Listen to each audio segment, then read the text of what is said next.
3, 2, 1. Actually, first I'm going to make an announcement on Twitter. So hold that thought. Okay, stream is live. So hello, anyone who is watching, if anyone is watching yet.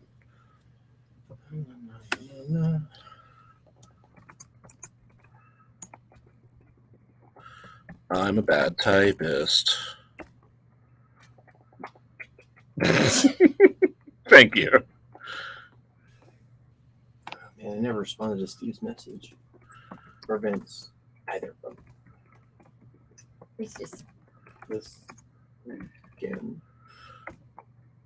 Yeah, Vince is pretty. what happens when it says request to join? Does that mean it shares? Mean what? No idea. Wait, what? Like request to join? Does that mean? It says you joined. But it says request I don't know. Let's say yes. because anyone can watch it, and so many followers will get notified when the video ends. DeRazzled chat in the profile feed. Okay, I guess. Yeah. I don't know what I did, but I did a thing. Okay. Did you accept the thing?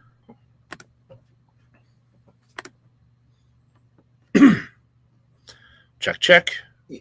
One last check. Check, check. Check, check. Ooh, I should have put something. Check, check. BeLinda, can you check? Oh, Where'd that volume come from? There we go. It came from my phone. Oh, okay. It's dead now. I killed it. and I Good. left. That's what it meant. BeLinda, can we do one more check? For, Yes. Check, check. Checking, checkity, check, check, check. I think we might need to move your mic a little closer.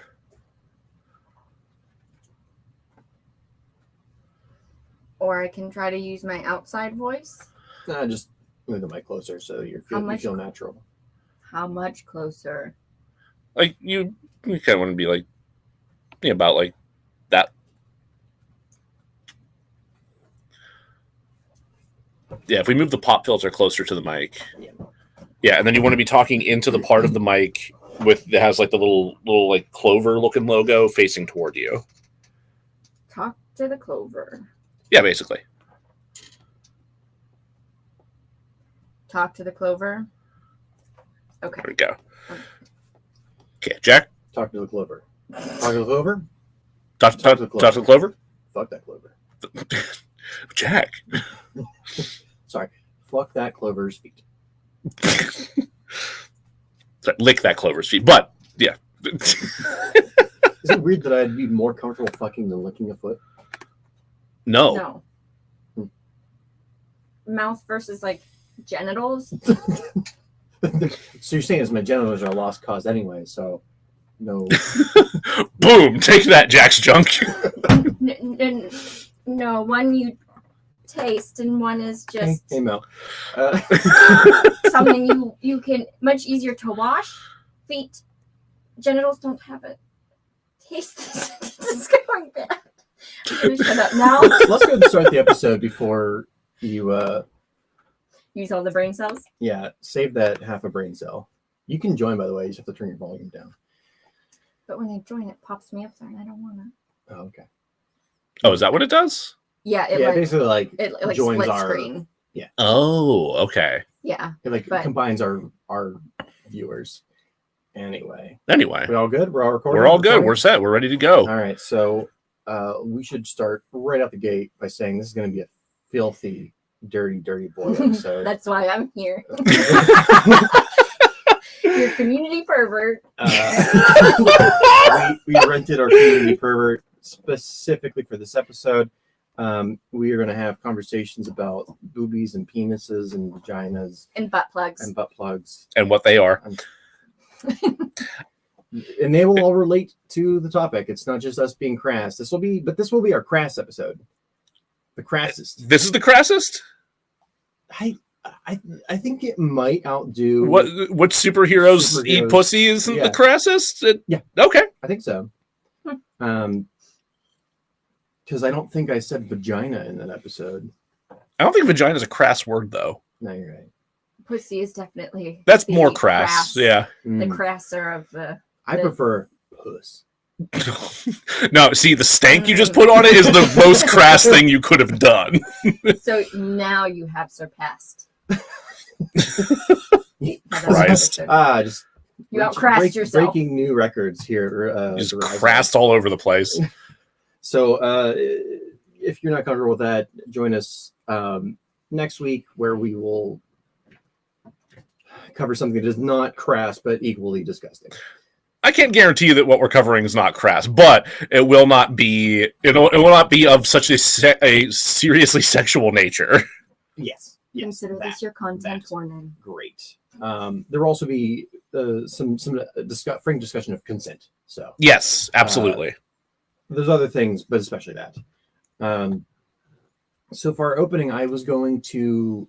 I ran out of time, but I was going to offer you an ultimatum of we either talk about the movie we're going to talk about today, or you and I could. I was going to get a paperclip and unfold it, and then if we kind of like put it up each other's urethras and then kind of like touch in the middle. We're not. No, we are not. We are not doing Lady and the Tramp style sounding. No, But it would just hurt less than what we're about to do. would it? I'm not sure. So since I forgot the paperclip, Oh, thank God. So you hit his paper clips is what All happened, of right? them. Okay, good. I actually really hate paperclips. It's just like one of those things I do not like paperclips. I mean, because of the pee hole thing, or just in general? No, they're good for that. But Discovering new kinks. Not to yuck anyone's yum if you're into sounding. It sounds like a bad idea with a paperclip. I do like the black ones that have the wings. Those are fine. That like Oh, like the clampy ones. Yes, we're all doing the duck hands. Yeah, the little clampy those duck are fine, boys. those are fine. Yeah, Paper clips, you can maybe hold 3 pieces of paper together and that's it. You just skip it. Just skip it. Go with the staple. Like commit. Yeah. Go with the staple or go with the duck hands. I agree. go with the duck hand. But let's what? So we have an Instagram comment. Yeah, we have an Instagram comment. Mo says Teen Wolf has a background actor take his wiener. Oh, he does. Yeah, that's right. In the movie Teen Wolf, a background actor takes his wiener out. Oh, yeah. Yeah. That does indeed happen. That will still be way more enjoyable than the movie we're going to cover. Uh-huh. So because there is a lot of sexiness in the movie we're going to cover, and we had a discussion over like how do actors who are not actually having sex put each other's genitals near each other, and I have a personal story about that. Please share. Because I had said the word cocksock, and you looked at me like, what? And I was like, cocksock. Yeah, cocksock. Yeah, I'm aware of cocksocks. It's, I guess professionally it's called modesty sock. Yes, it is technically a modesty sock, but come on. Like, the rhyme is right there. So when I was a freshman in college, it was the very first show that I did at IUP. Definitely didn't have any effect on my trajectory. I was in this show called Nude Descending the Staircase, which is based loosely on the painting by the Cubist painter Marcel Duchamp, Nude Descending the Staircase. The murder mystery involving and Marcel. It makes sense if you know who Marcel Duchamp is and his buddy Man Ray. Where there's a lot of gender flipping, where like I forget which one would dress as a woman sometimes. Well, I was the woman in this. I think that was Man Ray, but I'm not 100% right. sure. I think you're right. Well, I was the woman, and the director, who shall go unnamed because it's not a flattering story for him. Fair. Because he was a cunt. Was like, okay, we got to make you a cocksock because you are the nude descending the staircase. You shall be nude, but you can't have a wiener. And I was like, well, so he made a cocksock for me, and he's like, all right, it's time to try on your cocksock. And I was like, fantastic. I'm a freshman. I'm terrified. Oh God, most knows these people. So like went in the one of the back hallways, and I had this kind of like nylon. It basically looked like a condom made out of nylon. Sure. But and I was like, okay, well maybe that's what it do. It just it'll stretch. No stretch. It was like a little hat for my penis. But there was a snap. There was like a little like There's a snap? Yeah, that seems dangerous. Like one of those little snappy things like you have on a shirt. Yeah. I was like, the ideal ones where you can just like right. Yeah, okay. That's you ripping your shirt open for everybody. I can't see. Just my apologies. But I was like, okay, so maybe cock socks don't go over the testicles. I'm like, that doesn't make a whole lot of sense. So I was like, haha, it doesn't fit. And the director was like, what do you mean it doesn't fit? I'm like, it doesn't, it's not even close. He's like, mm-hmm. I'm like, no, mm-hmm. Like, no, seriously. No, for real, like. No, I'm not flexing. I'm not flexing. I can't fit a nut in it. I am as nervous as can be, and it is trying to hide, and it still does not fit. It's trying to climb back inside, and it is not happening. So this is actually the origin story for Rob and I's friendship. Because I was like, Rob, what am I to do? And he's like, I'll say you a cocksock. Rob is a champion, and friend of the podcast. Went to like Joann's, bought some like meat flavored what?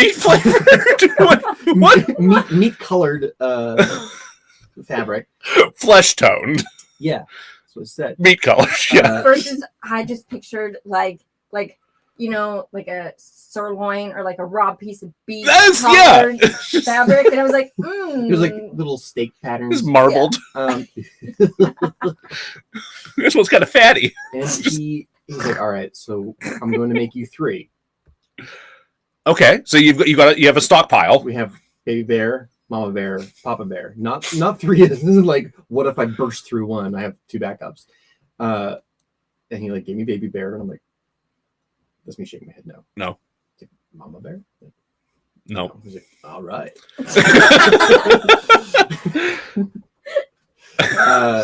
I kept that cocksock for years, terrified that I would get cast in something that would require me to hide my genitals.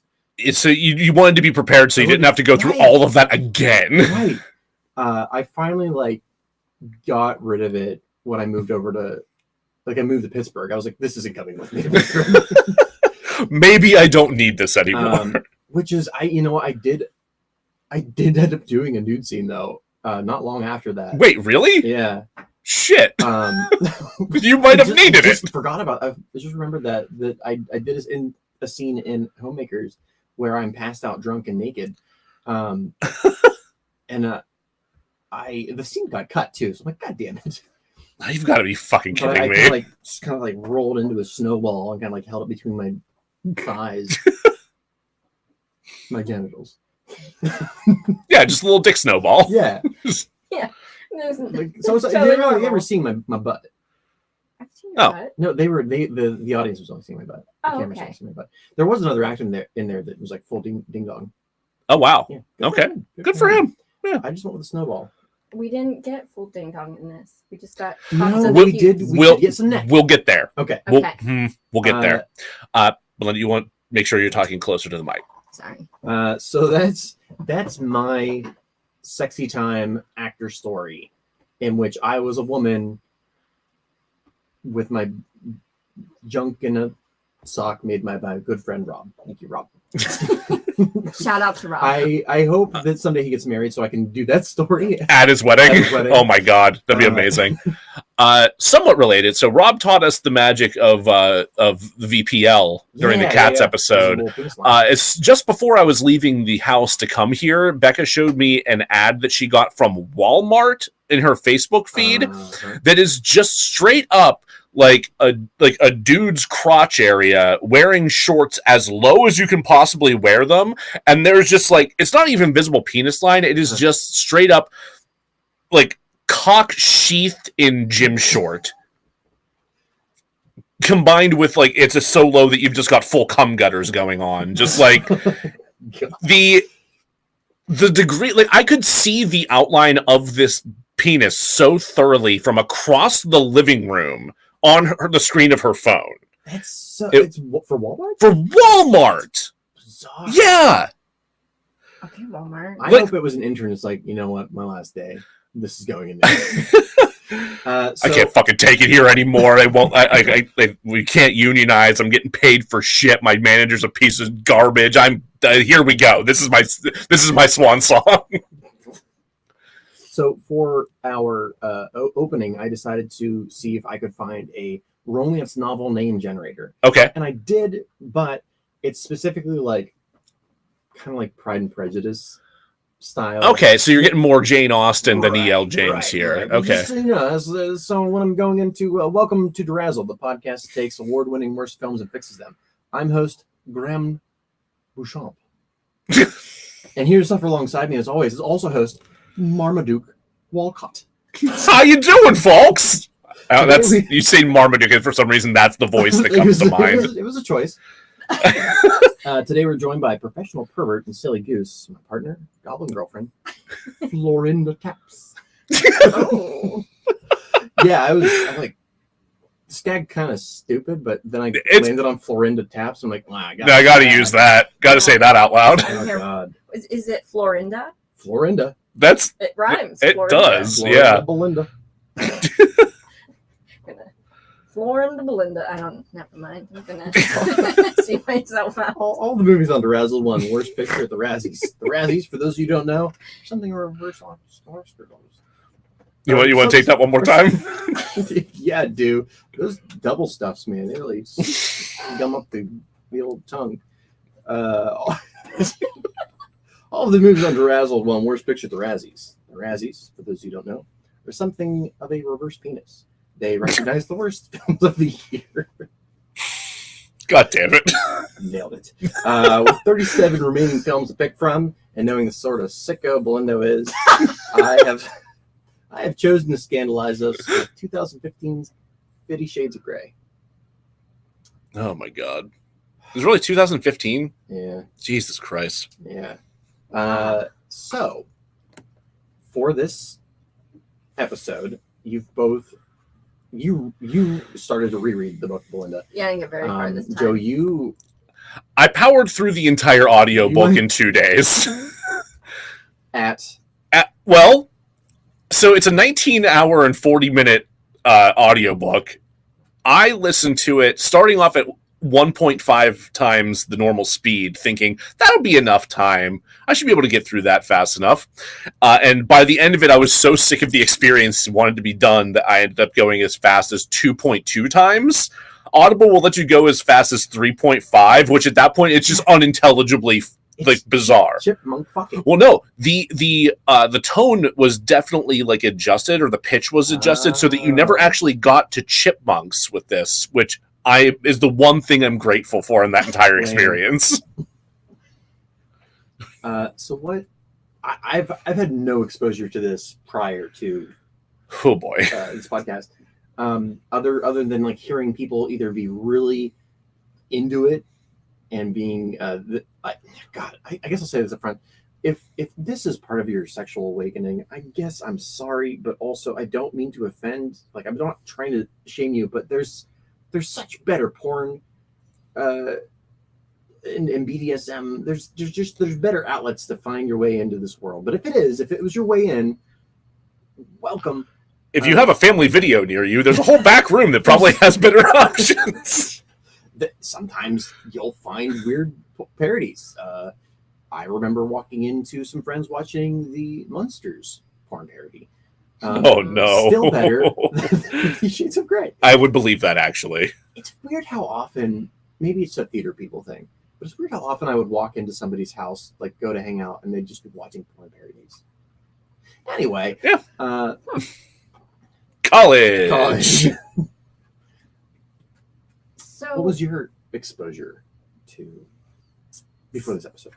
So, the one thing that I think is important to preface is that smutty romances are my guilty pleasure. That's true for a lot of people. But what's funny is my mom didn't limit me on what I consumed with like books, movies, etc., except when it came to the romance novels, and not because of the smut, but because of the toxic things we learn. And she didn't want that to be my exposure. Unfortunately, as soon as I got old enough to start controlling my own reading, I binge read the shit out of everything I could get my hands on that was a romance novel. So, first, I think what's important to say is that in the grand scheme of the shit that I have read, 50 Shades of Grey ain't that bad. As far as like, I've legit read like romances where a key point in the story is like she got kidnapped by a bunch of bikers and then she fell in love. Like, there are some toxic, unhealthy things. Like straight up Stockholm syndrome kind of shit going on. Yeah. But at the same time, there's that disconnect of making sure that you know it is fantasy. Because fantasy is okay, because sometimes we fantasize about things that we know aren't healthy. I think by making this movie mainstream, it tells the general public that the behaviors of Christian Grey, Marmaduke Wolcott, don't you wrap me up in this. are okay. It's like, oh, this is a mainstream movie. What he does is okay as far as consent stuff goes. Whereas like finding some dirty biker porn. So like, I agree, but at the same time, if you watch, was this one of the big like mainstream, your mom and her best friends and your sisters all went to watch this together and read it together? Is this probably one of the first of that? Yeah. Yes. But at the same time, I'm from the generation where I read Twilight.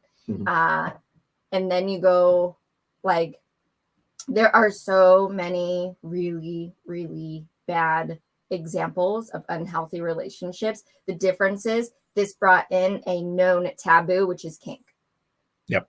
That's for me, when you look at the media that exists and our exposure to what people think romance is, the biggest difference between this is that it brought in the kink element, which is automatically taboo. I guess. Not to defend it, because I have like my pre-non-monogamy and kink reaction and my post-non-monogamy and kink reaction. But I think it's important to not put it alone on this pedestal of problematic things, if that makes sense. Yeah, I think that's reasonable to say. It does. It worries me because BDSM is a taboo, that this is the public's perception of it. Yeah, this is the first thing to really break into mainstream consciousness that like confronts that topic head on, and it doesn't do so in a very responsible way. Unfortunately, this book is the example of like all the chuds that you meet like on dating apps, and the first time somebody, especially a femme, walks into like a kink event, there's just a swarm of those dudes just like waiting.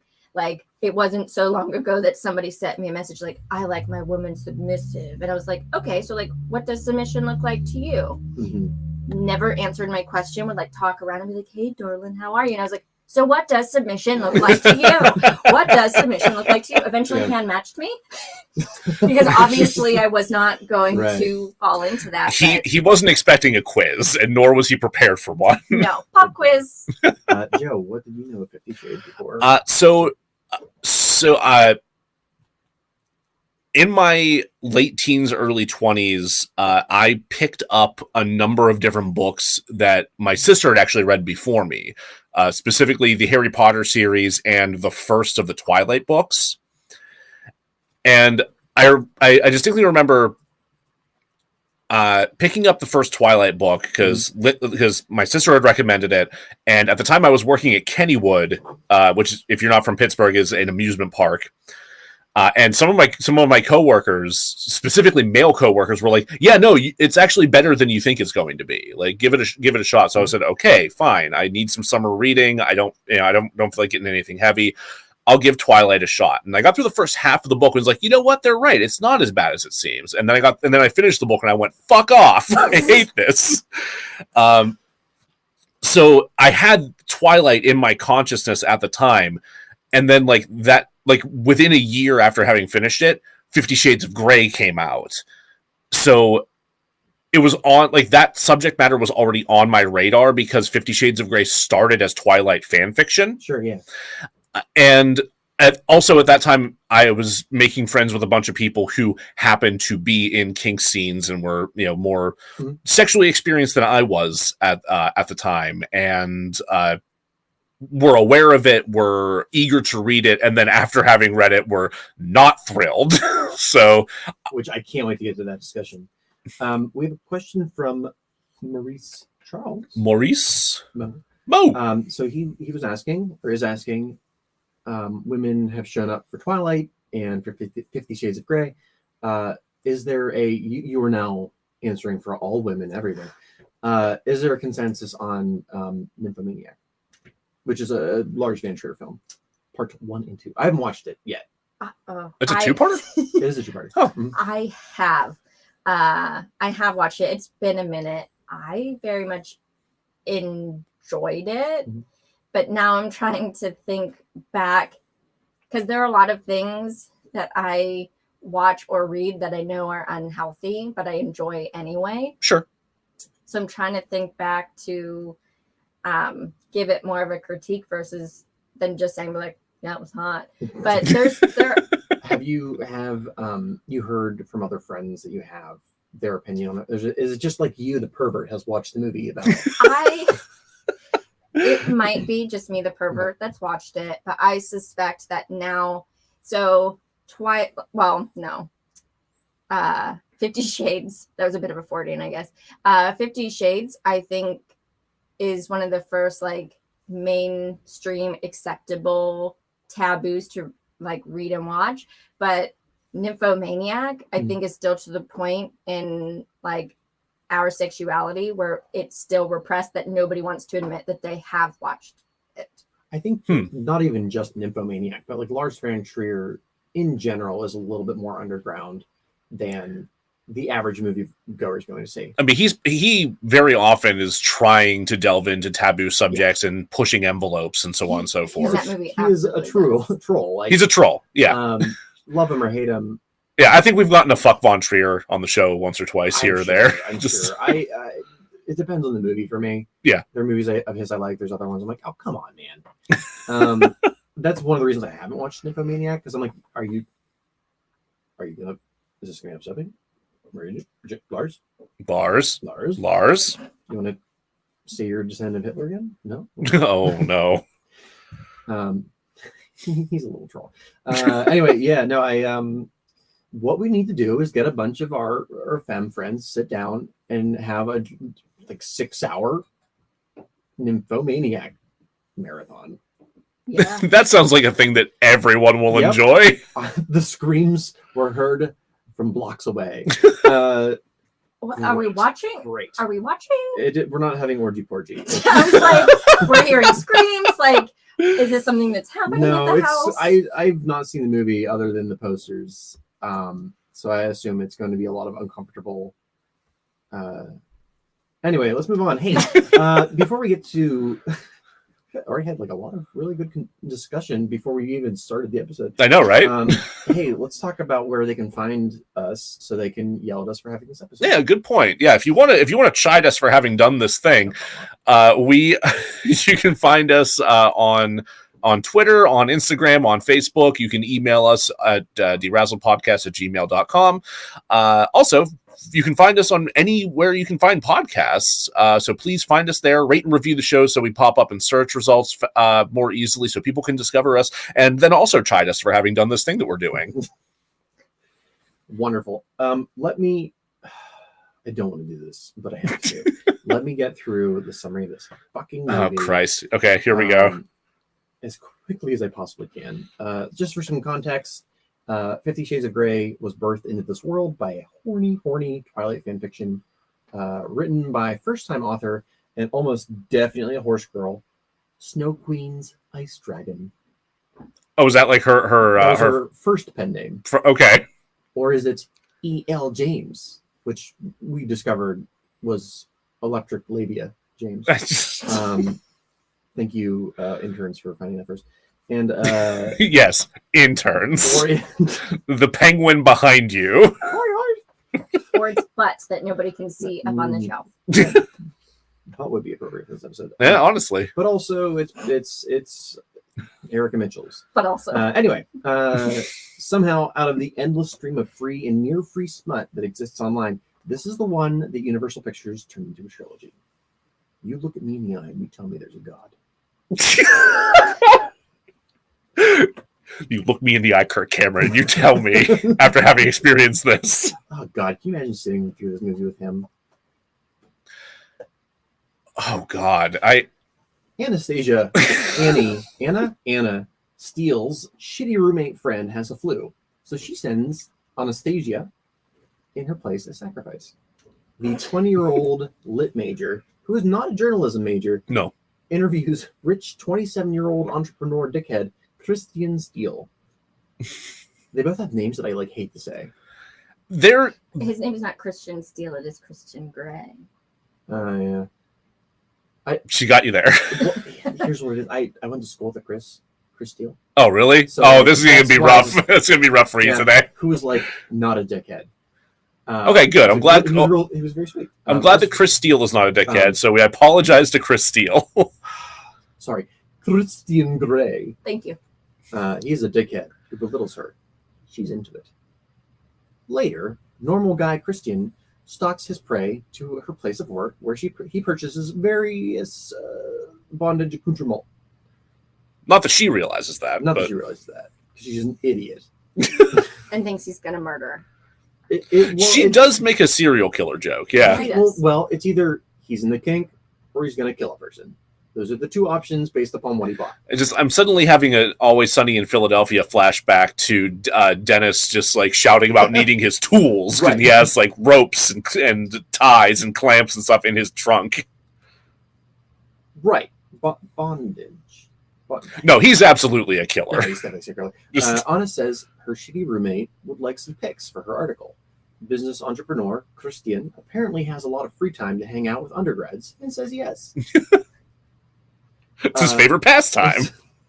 I love hanging out with undergrads. They're not obnoxious at all. I'm speaking about myself, undergrads. I'm sorry for our two undergrad listeners. Gay Hispanic BFF Jose takes pics. Wait, what'd you say? Gay Hispanic. He's not gay. He's not gay. At the moment that I met him, I was certain he was gay. Listen, you read the book. I didn't. He gave me major gay vibes when they first showed up. Yeah, he's not gay though. That's a story beat. I will get to that. Okay. You're ruining the story. Okay, I'm sorry. Wait, I'm ruining. Hold on. Hispanic BFF who gives off gay vibes, Jose, takes photos while Lord Byronian vampire Christian fucks Anastasia with his soulless eyes. How do we always cover movies with so much eye fucking? There's so much eye fucking. But But I like not a good eye fucking. fucking. I was going to mention this later, but there's a scene in Barry Lyndon where he is eye fucking the Duke's wife from across the table as they play cards, and I was fully erect, and there was not a single titty in the scene. There was not even a single word. I think she undid her hair, and that was it. I was I am so turned on. Thank you. Meanwhile, they're full on ugly humping, and I'm you do nothing for me. Anna and Christian go for coffee. They reveal they're both single, but Christian doesn't do romantic relationships. Can we hold for sound? Yeah, I'm not sure if anybody can hear that or if it's being picked up, but there's definitely a cat clawing at something in the other room. I don't think it's cat clawing. I think it's the squirrels. Oh, I forgot about the squirrels. Well, there's nothing we can do about that without violence. I'm not even sure if it's being picked up by the mics, but it's just pissing me off. Yeah, that's fair. I'm noticing it, but I don't know if What just happened? Supplementer just went out on the porch. We have some scrolls in the overhang of the like in your front porch awning thing. Yeah. And I just slapped the mailbox. they're the most obnoxious little fuckers. Sure. Especially when you're home alone and all you hear is knock, knock, knock. Yeah, knock, I'm like knock, watching knock, like knock, some knock, like knock. murder movie on Shudder, and then it's like. I'm trying to watch Henry Portrait of a Serial Killer for the 4th time this week. This is amazing comedy. Henry Portrait of a Serial Killer. He tied up and murdered that woman. Hilarious. Oh God. It's a callback. Yeah. Thank you, Raphael. I'm gonna try this paragraph again, eh? Sure. Anna and Christian go get coffee. They reveal that they're both single, but Christian doesn't do romantic relationships. So when their nauseatingly cliche repartee gets steamy, Christian hits the brakes. That basic bitch can't handle his spanks. God. What's a pervert to do? If only there was a place for him to connect with someone who has incorporated their fetishes into their life, so he doesn't have to prey on those doughy-eyed Bella Swan types. Fetish life, fetishy place, life, feta life. I do like a good feta. gyro. Man, I could go for a gyro. Good Greek gyro with lamb. Slabs. Oh my God! Maybe there's a social media place where I can find gyros. Where's FetLife. FetLife? No, Huh. I'm looking for it. That's not what I. No. Ah, yes, Subway place. Here we go. Subway. That's good. Oh shit. Why am I like this? Subway. Fuck. I didn't see that coming at all. Oh fuck. Wait, really? Yeah, that was a complete accident. I just. That's the joke I thought you were making. No! That was a happy accident. Which is what you're going to have at a Subway. Yeah. Oh. Ooh, boy. Anyway. Oh, God. So alas, the internet doesn't exist in this world. So he tells her to keep away. He immediately sends her an expensive gift. Classy smut. But the first editions. Oh, is that what those books are? Yeah. Yeah, it was Test of Dubervilles or whatever. I've never read them. I have no. That was something else that kind of pissed me off about this whole thing. Like when I don't think it worked this way in the interview in the book, but the interview in the movie. I forget if this question was brought up in the book, but it was brought up in the movie as like, well, who is it that got you into literature? Yes, was it it's in the fucking movie? And that author, was it Tom Hardy? I think was the name. Which A, hilarious. Yeah. B, how is that the pull that you make there? Like, it was what, Jane Austen and Tom Hardy? Jane Austen, somebody else that I can't remember, and Tom Hardy. Like, what do you mean? To, look him in the eye and be like, H.P. Lovecraft, Hunter S. Thompson, like Douglas Adams, right? Like those are the I think he named 3, but that was the other one might have been Shakespeare. Yeah. Now that I think about it, I think it was Shakespeare. Nope, those are the 3. Those are the 3 people that get you into. Yeah, Tom Hardy, that one person that that everyone that you've just met on a whim has read. Joe, you're a lit major. Which of those 3 got you into? Huh? Tom Hardy, right? More butter. I definitely just more butter. No, not that Tom Hardy. Yeah, I definitely Googled Tom Hardy and had to add the qualifier writer. Writer, yes. Absolutely read actor Tom Hardy's smut, especially if it's Tom Hardy writing as Bronson. I mean, Tom Hardy. I mean, also yes. If for written, people... directed, rewritten, and acted by Tom Hardy. I'm here for that. Watch the Bronson. Movie's called More Butter. I don't understand that. Right. There's a movie called Bronson in which he is based on a true story, where he just likes to beat the shit out of people. So he's an extremely violent man. Extremely violent, and he's the world's most expensive prisoner because he caused so much financial damage. There are multiple scenes of him just beating the hell out of cops and prison guards, and he likes to get completely nude and butter himself up or oil himself up. Yeah, just like a greased pig. with his dick flopping around. It's just full frontal Tom Hardy in this movie. Oh. Yeah. Just bald and like mustached. That's such a good movie. Anyway, you know I guess what? I'll be doing this when I do an all-nighter.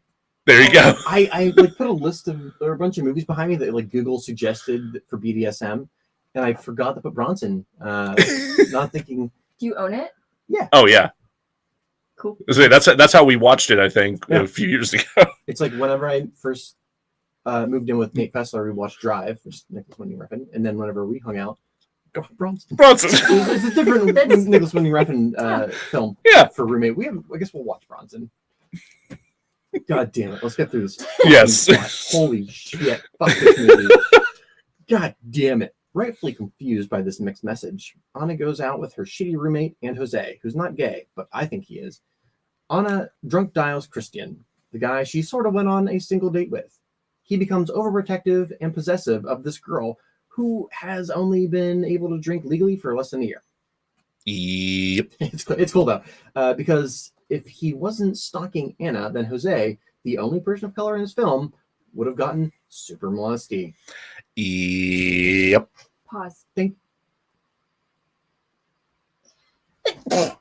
Bless you. Thanks. Thankfully, everything from here on out is super consensual and not creepy at all. Now, by that, I mean Christian takes an unconscious... That one snuck up on you.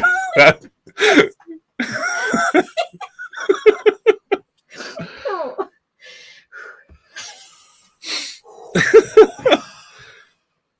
Let's take that again. You good? Thankfully, everything from here on out is super consensual and not at all creepy. And by that, I mean Christian takes an unconscious Anna back to his hotel room, strips her, changes her clothes, and sleeps beside her unconscious body. This feels less Edward Cullen and more Jeffrey Dahmer. But what also, was he to do? Also important to note, there is a couch in that room that he pointedly sits on when she wakes up. He definitely could have slept on it. He could have slept on the couch. Also, one thing I think is important to note is that there's a big difference I have found over the years where people think something is cute when the guy is cute and something is creepy when the guy is not cute. Yeah. Certain behaviors are like, oh, that's and that's just kind of broadly like things are romantic unless you're not interested, which is totally valid. But the line between romantic and creepy sometimes is so yeah, like if you have cover that shit with horse. Like, I don't need to hear that again. So yeah, no, I think that is a fair point though, because like if you look at somebody like Jamie Dornan, and if he tries to pull something like that, some people have a particularly skewed reaction. But then if you look at me, who Jack has occasionally described as a skinny Ed Kemper, maybe doesn't get responded to quite as well. Have I said that out loud? Oh. Specifically on the set of American Curse, whatever, I kept calling you Henry Zabrowski because of your mustache. That's fair. Oh yeah, I did have a really gnarly, like, I like ass mustache, which is like, if we needed any more proof that you are an absolute pervert, that is it right there. That gnarly ass, touchy feely mustache that I had for that movie, which like made everybody else nauseous. Like they were pretty happy when the mask thing came around. Because they could fucking see it. It was so good. If I were not a femme, I would probably be a creepy dude. So that's what that whole statement is like, oh, if you weren't a cute femme, then your behavior would be deeply uncomfortable. Probably. Anyway. Listen up. I'm going to finish this plot. Neither of you interrupt me. I'll try. God damn it, we're not even to the fucking... I know.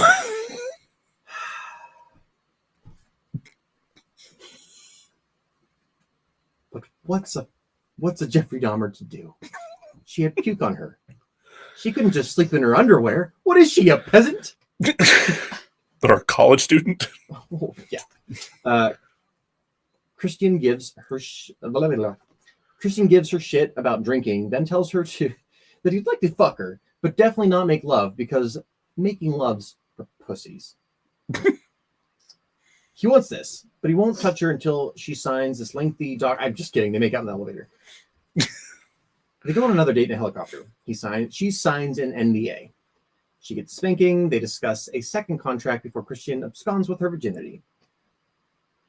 This Can't be signing contracts if you're a virgin. No. That's just law. You're basically a child. Like, you need parent supervision. It's in the Constitution. Right. Also, I know it was supposed to be no more talking, Mm-hmm. but one thing nobody ever talks about is they just like got on an in a helicopter. Yeah, but like in the movie, he doesn't say where they're going. She just gets in a helicopter with this Jag. She should have been murdered so many times. No, At least in the book, he says we're going to go to Seattle by helicopter, and then it happens. What if she gets motion sick? He don't know. I mean, he's already dealt with her puke once. Yeah. He'll just strip her naked, knock her out, and sleep beside her body. Yeah, it's the protocol. Says somebody, I have puked on myself after flying. So He absconds with her virginity. via helicopter. Oh no. This feels like a male fantasy, but the writer, screenplay writer, and director are all women. Wow. Yeah. Okay. Speaking of Tom Hardy, this actually does connect. The actor. The screenplay writer is buds with Tom Hardy. Interesting. Yeah.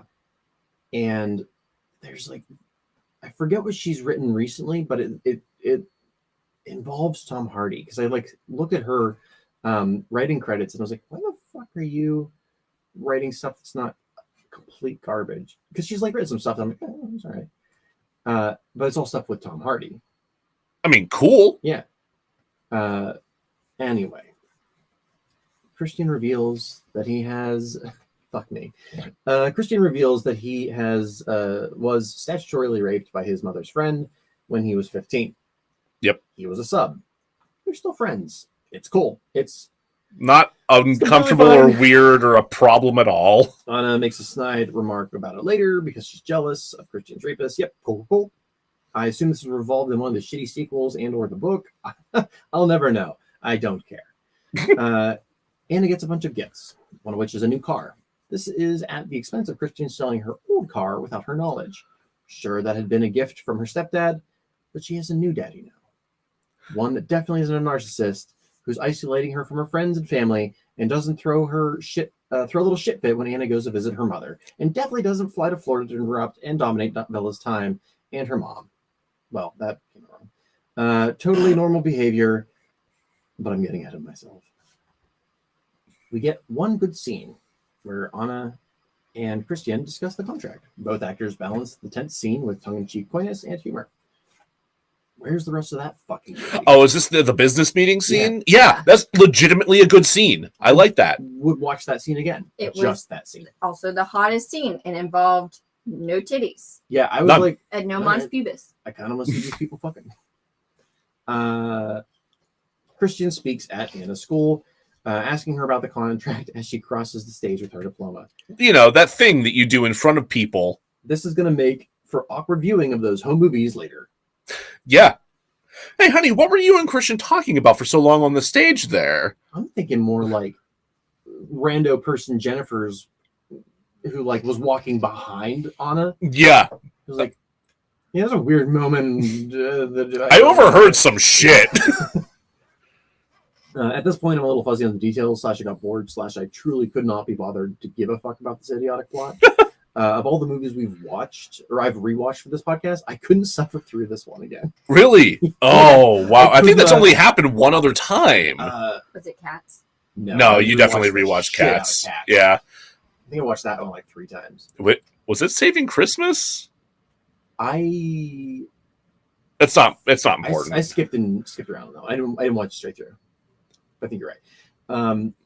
Even listening to like the 7-minute summary on YouTube filled me with absolute rage. God damn. So let me just speed through these last 2 paragraphs because I don't really know or care what happens. Okay. Christian locks Anna away in a tower so that he can have all the softcore he wants with her. During which we get to see Jamie Dornan's pubes and a bit of neck. Slow Beyonce makes the big BDSM scene mostly hot, though Slow Beyonce makes most things hot. But Slow Beyonce isn't enough for Bella Anastasia Swan Steele.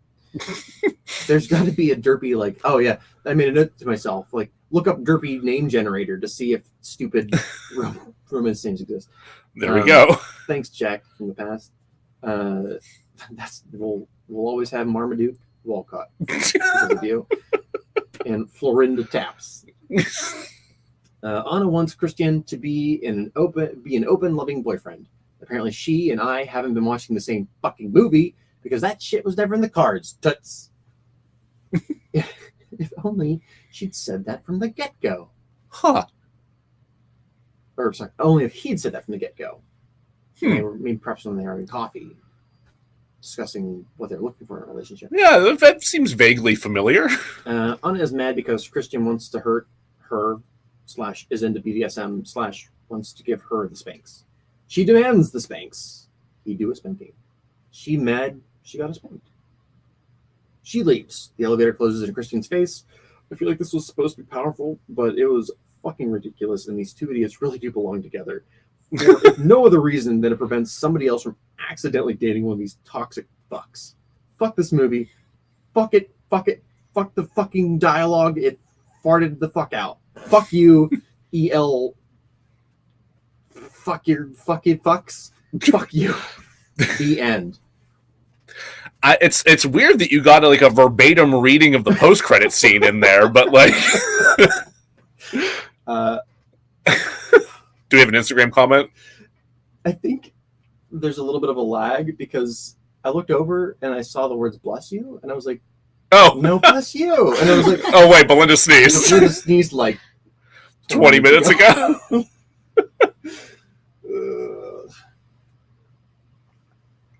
Oh my god! So that's 50 Shades of Grey. Oh my god! We've watched some shit for this podcast. This is the one, like, and we didn't do a live stream for the viewing. But no. Of all the ones that it would have been worth it, probably would have been this one. Honestly, I had been debating doing a live tweet of the movie as I was watching it, but I was too. I didn't want to inflict it on anybody else, I think, at that point. By the time they reached the helicopter, my spirit was broken. But before that, I was just like screaming. BeLinda can tell you this because she watched it with me. I was just screaming at the screen. Yeah. Like, the dialogue is so bad. It's so bad. The actors were not good, but I don't know how they could have been. The repartee, the banter is garbage. No, it's absolute trash. So there's some like trade-off as to which one's worse between the book and the film, because they actually cut out a whole lot of like dom-splaining that Christian does throughout the book, where he's just like, "I'm going to do this to you now, Anna." Just because there's a ton of it. Like, every single fucking time that they're going to engage in a sex act or a tease or a flogging or whatever, he starts off with like this clear instruction of like, I am going to do this now. And like, okay, I'm sure there's a reason for that. The delivery is, I don't know if it's the text or if it was the audio reader at that point. Is the book in first person? Yes. Yes. Okay. It's all from Anastasia's perspective. That sounds awful. So I think it actually helps to have like her inner monologue through a lot of this, because you get some further context of like what she's thinking and feeling throughout all of this. Mm-hmm. You also get a whole lot of like unnecessary personifications of her. Oh God, how does she put it? There's like the newly awakened sexual side of her that she calls her inner goddess. And then there's her, what is it? What was it? It starts with an S.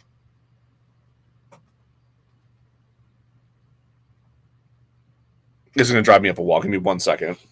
I need a minute anyway. Fuck this fucking movie. I was telling you while we were watching this that one of the hardest things, really one of the only things that I can't forgive a movie for is terrible dialogue. Like I can let a lot go, but this is,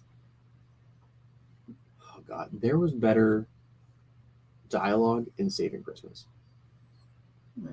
Eh.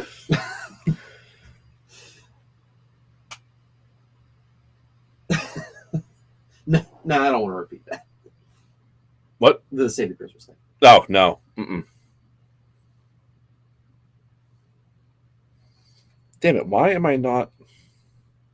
And I can't remember, because I didn't get to that point yet in the book. It's like, it's her... Not her, like, her super ego, but it's like her like, sense of self-preservation or sense of... Damn it, I can't remember the word for it that she uses. She repeats it over and over again. In context to being like her inner part that keeps calling her a hoe and like chiding her for what she's doing and like feels shame. Shaming naggy bitch. Yeah. Well, yeah. But anyway, so she talks like she has this inner monologue involving like her inner goddess and this other like conscious sort of part of her psyche that are at odds with each other and are personified like you're watching an episode of Lizzie McGuire or a really cheesy anime. Is it shame? Is shame the word you're looking for? No, shame's not the word I'm looking for, but it does a lot of shaming. Okay. It's not important, it's fine. Okay. So I'd like to step away from the story for a minute, maybe forever, to discuss kink and fries. Fries and kink. Kink fries. Kink fries? So this is my cue. So fries stands for, it's sort of the how to define consent. So F is for freely given, R is for reversible, I is for informed, E is for enthusiastic, and S is for specific. What? Mo self-esteem? No, it was not self-esteem. It's lost forever. Thank you, Mo. Thank you for trying. And so there are like it is specific. They go line by line through a contract. And it is activity specific and everything is kind of outlined. So I'll say that. So Christian Grey, check on the F. Or wait. I started backwards. I'm sorry. Because it was the one that was the most resolutely like, yes. He definitely did that one. Okay. Yeah. Yes. So S stands for specific. And he did that. He did that. Yeah. That I will give him that. The contract does lay out firm specifics in both the book and the movie. Okay. How about F for freely given?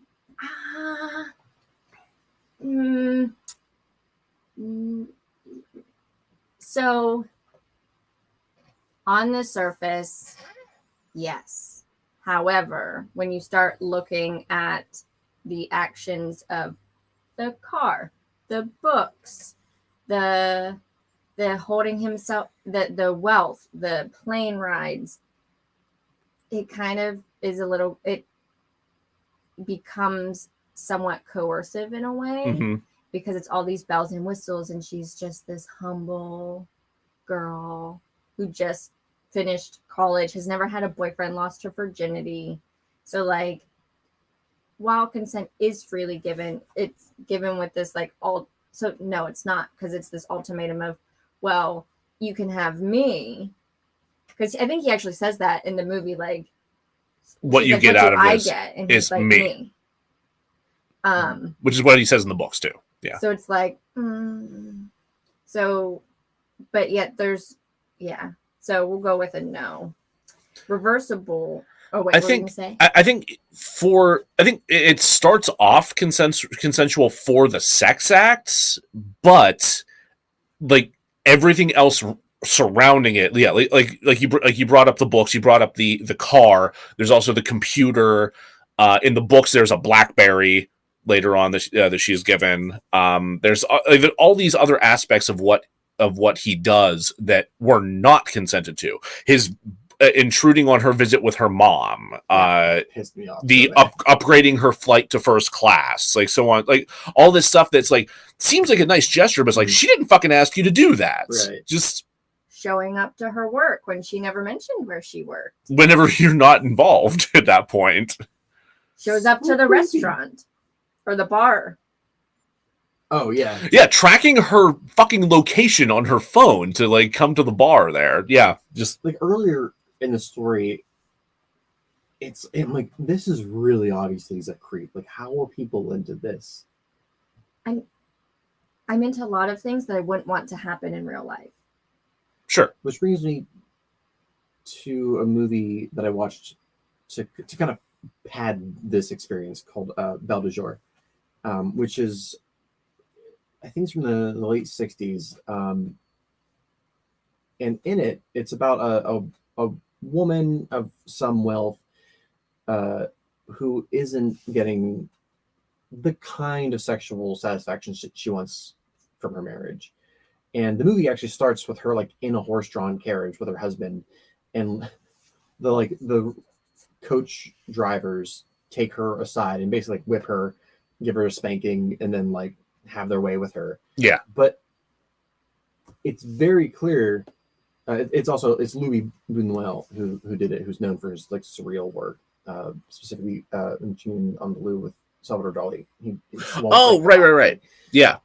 And the street lives, the street sex. We did a twist on it for the discrete sex lives of the bourgeoisie. Something like that. Yeah. Or is that the name that I did? I think that's the one I do, because we have a Knifebreaker comic pending. Oh, that's right. Yeah. Hold on. Fuck it. Someone will look it up later. It's fine. Anyway, it's obvious that like that part is a fantasy, because like the consent is not super there in her fantasy. Mm-hmm. I mean, consensual non-consent is a thing. It is a thing. Yeah. And it is a valid thing. That's not a thing that I think she would be aware of. No, because she didn't even know what a butt plug was. That made me so mad. Like at least in the book, she was like, "Does a butt plug do what it says on the box?" That would have been enjoyable. Yeah, that's a movie. That's a much better and funnier line than "What's a butt plug?" It's just like you said it. You just fucking said it. So in the book, the line is, "So does a butt plug do what it says in the box?" Yeah, that shit's funny. That shit's funny. That Okay. shit's funny, huh? Don't. All right, so we got through S and F. Yes. So R, reversible. Reversible. So Yeah, he makes a point of saying that like she has any number of outs, like she can back away at any time. There's the red, the yellow. Yeah, there's the safe words. And when she says no, when she's getting on the elevator, he stops. He does stop then. Yeah, so I think it's fair to say it is that part of it is represented well. Probably could be represented better. Okay. Yes. But I is for informed.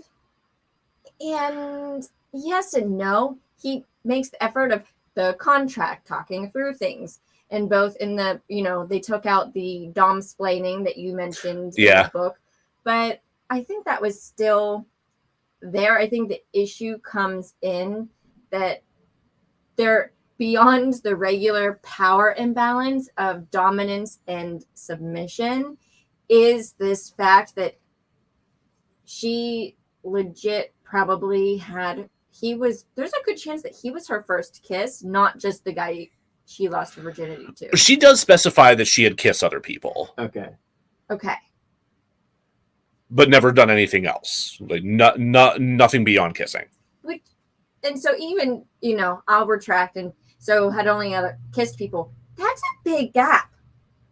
That's a huge gap. Yeah. Because by the time That's a couple bases. by the time I discovered kink, I had already gone through my moved to Pittsburgh slut phase. And entering the kink scene was still a lot, let alone somebody who's like, hey, I just lost my virginity and I want you to want me. So here are these whips. Not to mention, how many people did he use those whips on? You did bring At up least that, 15. Like 50. He specified 15. So 15 people have used those whips. No matter how well you think you clean leather, it never is perfectly sanitized between partners. In my headcanon, he asked the butler, whose name I wrote down, Taylor, to take it out back and burn it, and then order fresh ones. I like Taylor in this film. I like Taylor too, honestly, and he was well cast. I will also add. I support this. And then the last one is E. E for enthusiastic, and we're gonna go with like a no. Yeah, I'm gonna go with a no. You think no? So In the film, especially that last scene. Because for me the issue is that, like, if it's not a hell yes, it should be a hell no. And it's one thing to be nervous about something new that is totally normal. Mm-hmm. Which, when he first introduces her to, it's a riding crop, right? Yes. He slowly introduces her to it physically, and then gives her like the tap on the hand. Yep. Yeah. I'm like, that, if I were in her position, would make me feel comfortable, because I'm okay. Well, now that kind of like gets me past the initial shock of dealing with something. That's actually another thing they handled better in the movie than they did in the book. Because in the book, he just kind of starts by whapping her on the hand, and it's like, that was quick. And then they move on from there, and suddenly it's in other places, and then in her mouth, and so on and so forth. Yeah. Soon to be burned by Taylor. So with all that in mind, I have a question from the Instas. So were the ethics of Fries tilted in Christian's favor, and without the exposition of Anastasia, it fails to make BDSM creepy? Sorry, can you repeat that? Yeah. I understand the first part of the question. The second one I'm a little fuzzy on. So were the ethics of Fries tilted in Christian's favor, and without the expository of Anastasia, it fails to make the BDSM creepy? I would say without the the inner monologue of Anastasia, it makes the situation as presented in the film creepier, because you're less creepy in the book. I think most of it comes across as less creepy in the book.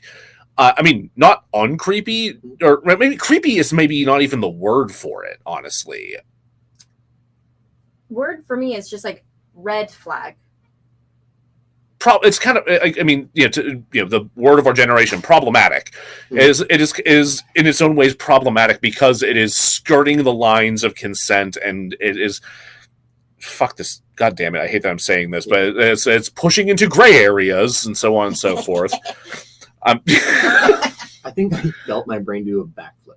Yeah, same. Did you roll your eyes so hard? Yeah, it like pushed my brain back. Did you roll your eyes at me? Oh, bend over. Spanking time. No. oh, goody. No. I think that, again, and I realize that that's probably a part of the 50 Shades of Grey, that a lot of this toes a lot of lines of consensual, not consensual. And I actually have a blog piece about consent that talks about how consent isn't always as black and white as we think. So, like, yeah, plug it. Oops. Plug it. I will butt plug the magazine I write for, called Only Magazine.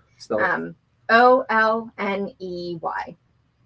And but consent isn't necessarily this, like, and I think that's maybe the issues we're running into and trying to discuss this, is that it's not black and white, especially looking at, I did say that if a consent isn't a hell yes, then it should be a hell no. But she still said, I want to know what it's like when he took her to the bedroom to spank her. So in one way, So on the one hand, I could make the case he should have known better. And if it wasn't a hell yes, and she wasn't excited about it, it shouldn't have happened. However, if we're not reading subtext where she is saying, yes, I want to do this, I want to experience this, he took her at her word.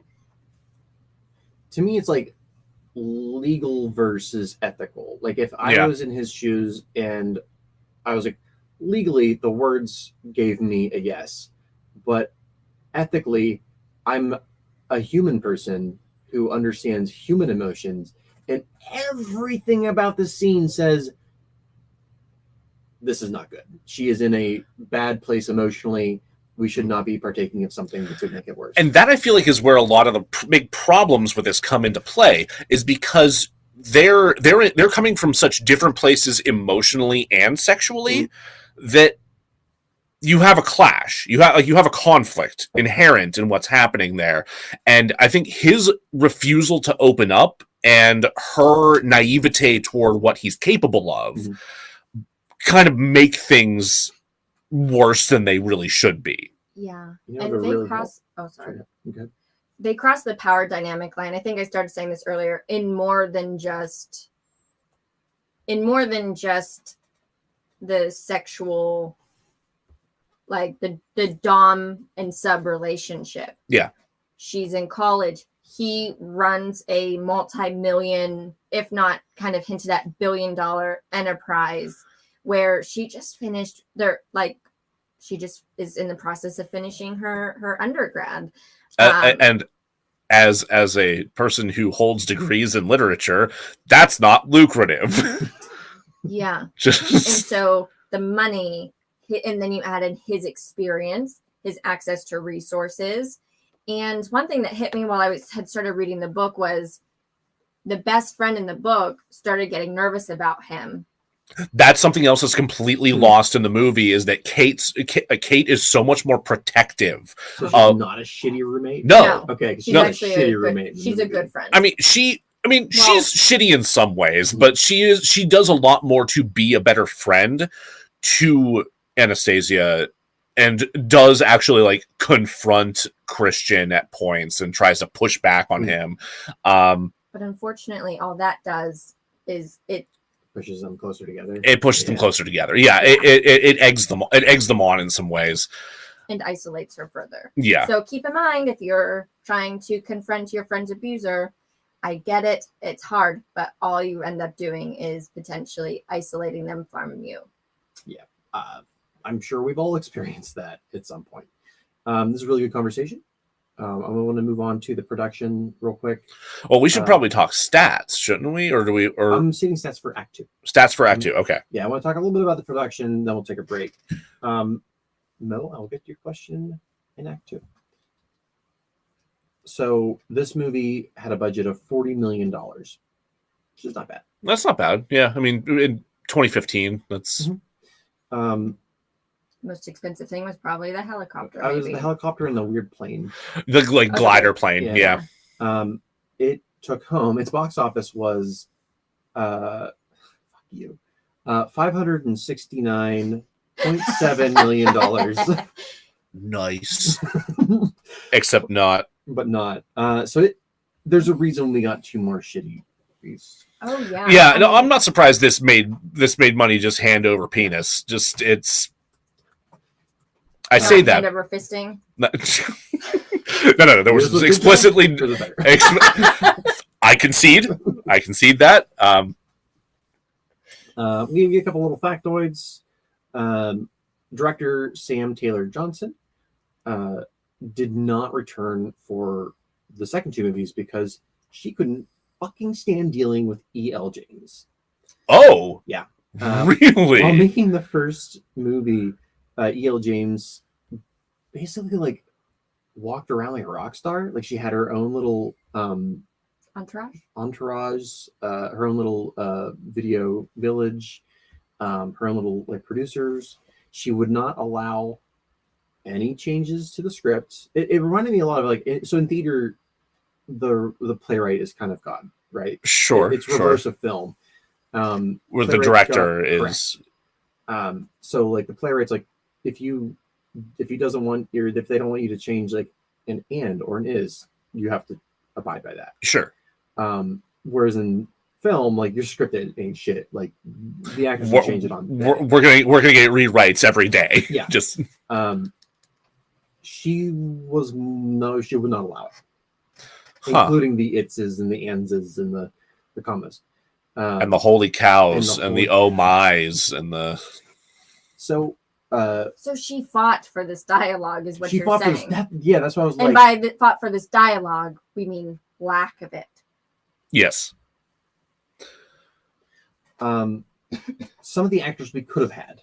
There's a list of almost was. Yeah, there's a because I know Jamie Dornan was not the first one announced for Christian Grey. No, we have people that were considered, and then we have people that I said dodged a bullet. So actors that were considered. Oh boy, I'm gonna fuck myself here. Alicia Vikander, really? Yeah, I think I've seen her. Was she in Ex Machina? I think she was in Ex Machina. I think she was also the most recent Laura Croft, if I'm not mistaken. Imogen Poots. Oh. Great name.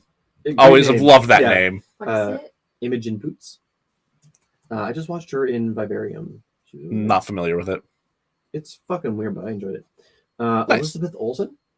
No. Yeah. I imagine they're like, hey, Lizzie. She's like, that's very sweet of you, but I live it. I don't need to act it. I say that purely by seeing her spank Audrey Plaza and Plaza. Have you ever seen their like? I've seen like some weird video compilations of. Oh yeah, no. I'm like, whew. Oh yeah, no. They have a fun relationship together there. Is Elizabeth Olsen the top in that relationship? That's a tough call. Or is she the bottom? Or are they switchy? I think Probably switchy. They gotta be switchy. Look, it's Aubrey Plaza and but like, Elizabeth Olsen. Listen, we're gonna get into like some fan fiction I'd like to write. Yeah, I mean, that whole thing is already fan fiction because a lot of it is just like them just kind of fucking around and yeah, it's so. It reminds me of when I tried to look up a summary for this shit show, this movie. I found a lot of videos of just like slow-mo clips with like music underneath it. And I imagine that's what a lot of fan fiction is between like Elizabeth Olsen and Audrey Plaza. Yeah, I believe it. Why do you keep pronouncing it that way? What is it? Audrey Plaza. Yeah, Plaza. Like, keep going. I think you say her name Shailene Woodley. Shailene Woodley, yeah, that's a weird choice. Yeah, that's a weird thing. Especially considering that was not long after The Fault in Our Stars, which it's an adaptation of a John Green young adult novel where she plays a girl with cancer. Oh, yeah. And then for the last one thought of for Bella Swan. Anastasia Steele. Yeah, whatever. Was Felicity Jones, which like kind of I think Felicity Jones. What actually worked? Rogue One, I think, right? Oh, she was Jen Urso. Sure. Okay. Yeah. Interesting. I could see her pulling it off. Okay. For the men, and like this is too obvious. Taika Waititi. As Blake Taylor and in dual roles. It's just him with like a mustache. A mustache? He would though. Alexander Skarsgård. He was my top pick. Right.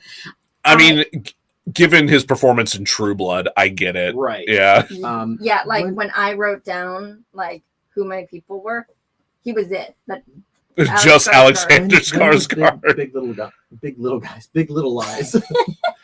I mean, Big Little Lies. I think that was later.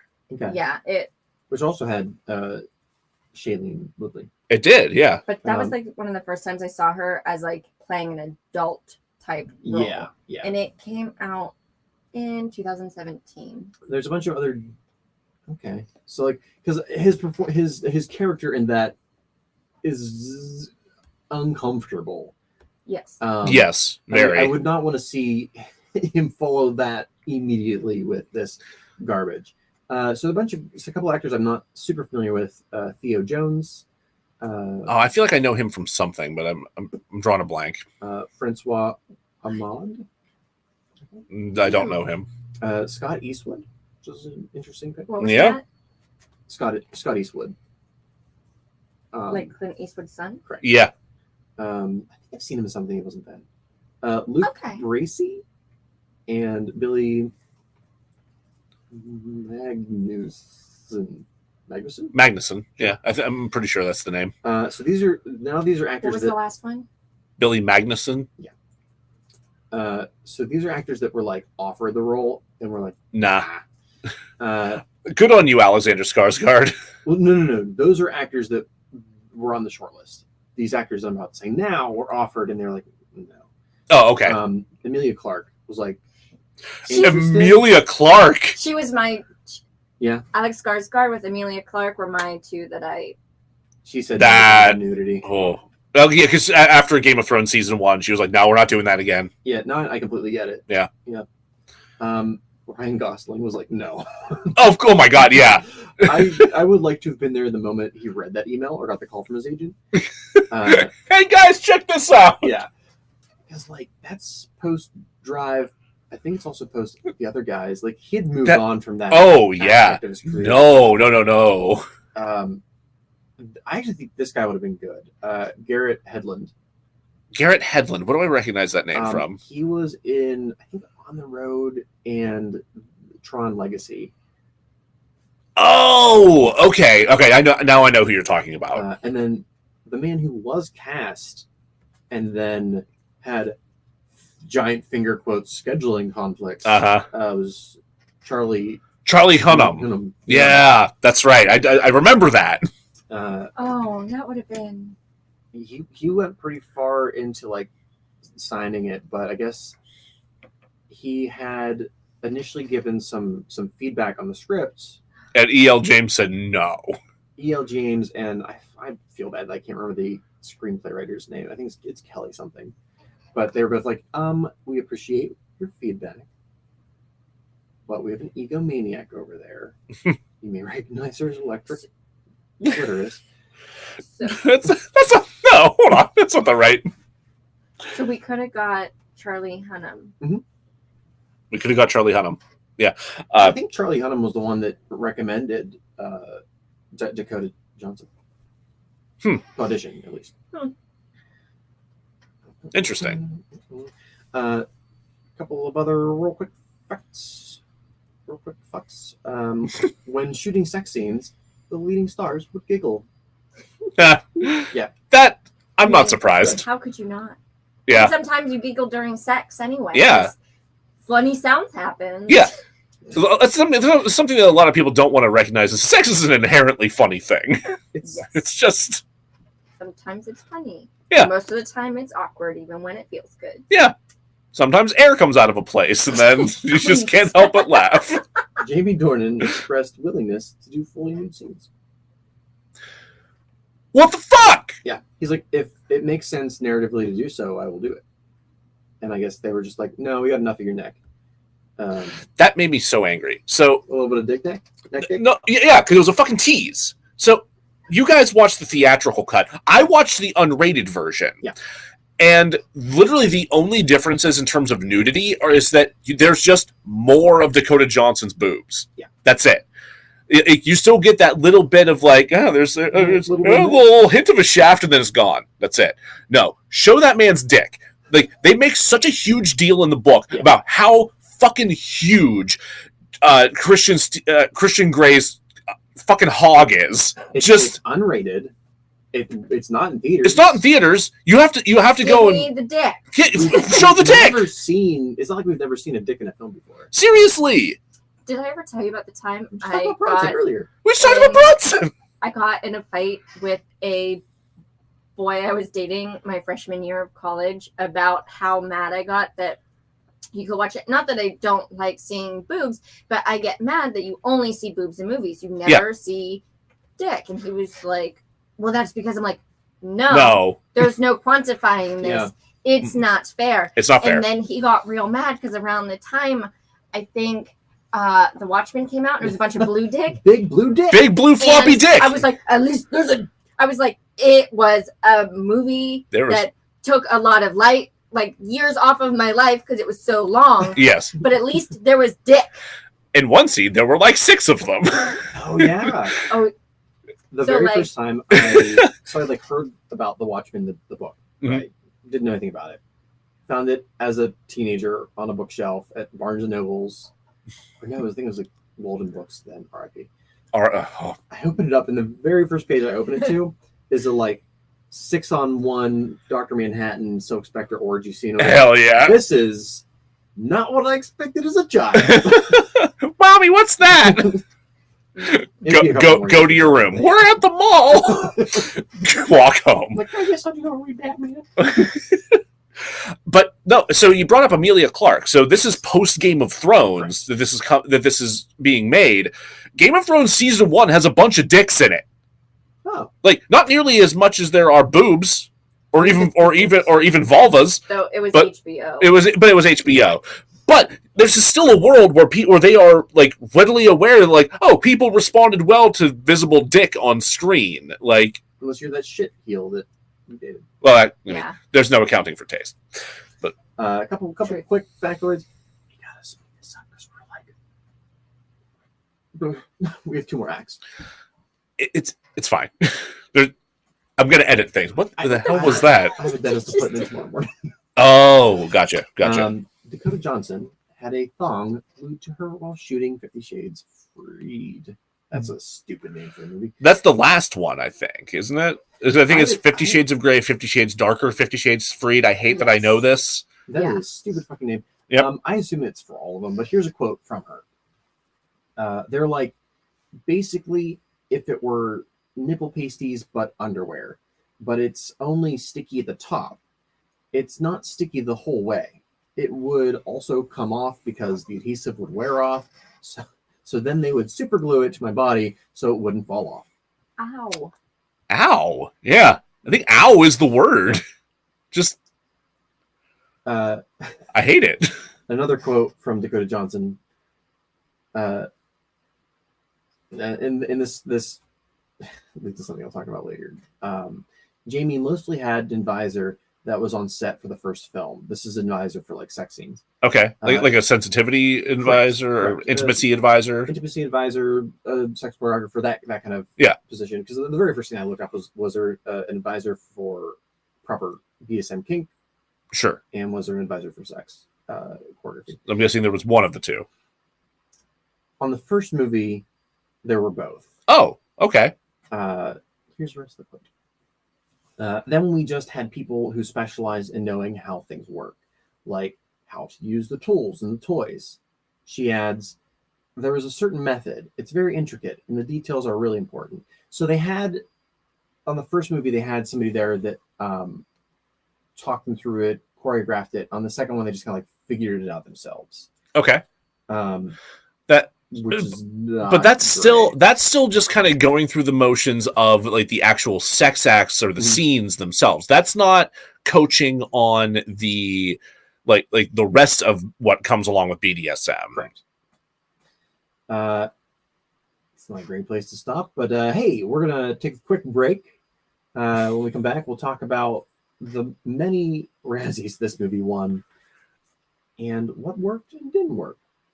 All right, we'll be right back. So, I mean, it's only been almost 2 hours, so. No, thank you for being so. Becca tuned in just in time for to hear you say we have to go faster. This is already so long. Yeah, I will get to. Mo has a question about whether the acting should have been campy. Do you feel the film being very campy in performance detracts from what should it be more intimate approach to BDSM? I don't think the movie's campy. I don't either. Does this encourage sugar daddies and mamas? Which are 2 separate questions. Which we'll get. We'll get to it. I'm gonna eat a nut of butter. Ooh. Or wait, is that what they are? Do you want one, whatever it is? Yes, please.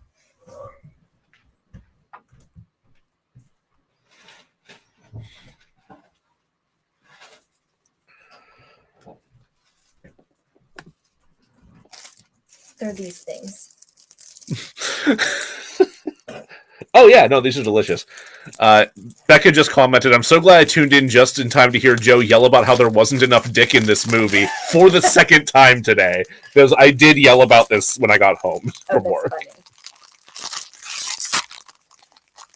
There wasn't. There should have been dick. I'm just. Yep. I will die on this hill. Yes. Of the many hills that I will die on, I'll be right there with you. This is one of them. Hell yeah. Plastic noises. It's a good hill, honey, she said. We are all here for more dick. That should just be the letter we write to E.L. James.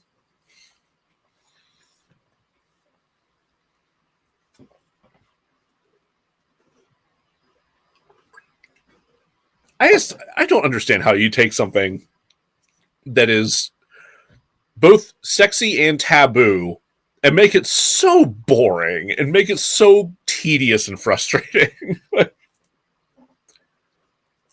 I know.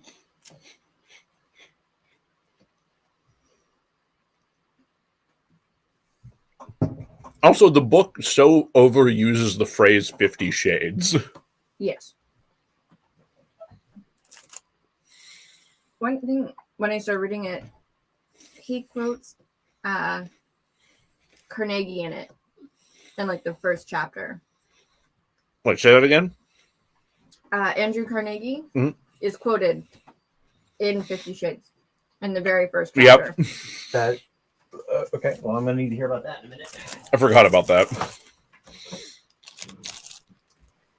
Andrew Carnegie, the self-help writer, or Andrew Carnegie, the industrialist douchebag?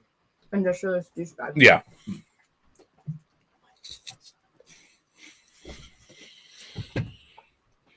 So, what was the quote about? Something about like success. It was when. It was during the interview, right? Mm-hmm. And she was like, "To what do you owe your success?" And she was like, "That just sounds like luck." And he was like, I don't believe in luck. I find the luckier I get comes with the harder I work. Dale Carnegie. Dale Carnegie. Completely different dude. Ah. How to win friends and influence people. Yeah. I've read. It's actually a really good book. It The title's well. goofy, but it's like if your grandfather sat you down and was just like, "Here's how to not be a douchebag." I'm like, "Thanks, Grandpa." My own grandfather was reversed. Sat me down and taught me how to be a douchebag. How to lose friends and alienate people. Right. That sweet, sweet audio spike from the can opening. Oh. It didn't hurt my ears. It was just I was literally just the waveform. What time are we at? Do you want to know? Yeah. Well, we're just about to hit an hour 32. Okay. Again, it's fine. I'm gonna be. We have a bunch of like side conversation and tangents that I'm going to like be chopping and screwing and putting in the deleted scenes folder. Well, so, like, do we need to record this is a 2-part? I'll kill you. So the answer is maybe. Well, we'll play it by ear. I don't think that's going to be necessary, but I am. If I can get it down to like 2 hours and 15 minutes, it's not becoming a 2-parter. Let me eat this for you, and then I'll be ready to go. Acceptable.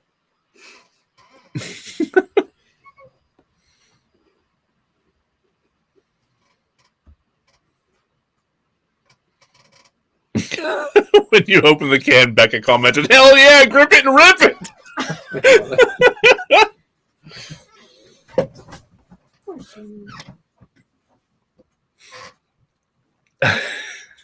That which actually reminds me when we get to things that don't work, I have something I have something Gripping it and specific. ripping it? No, Oh. just That's a Bim Bam joke, Oh. and there's something I need to bring up related to that. So, All right.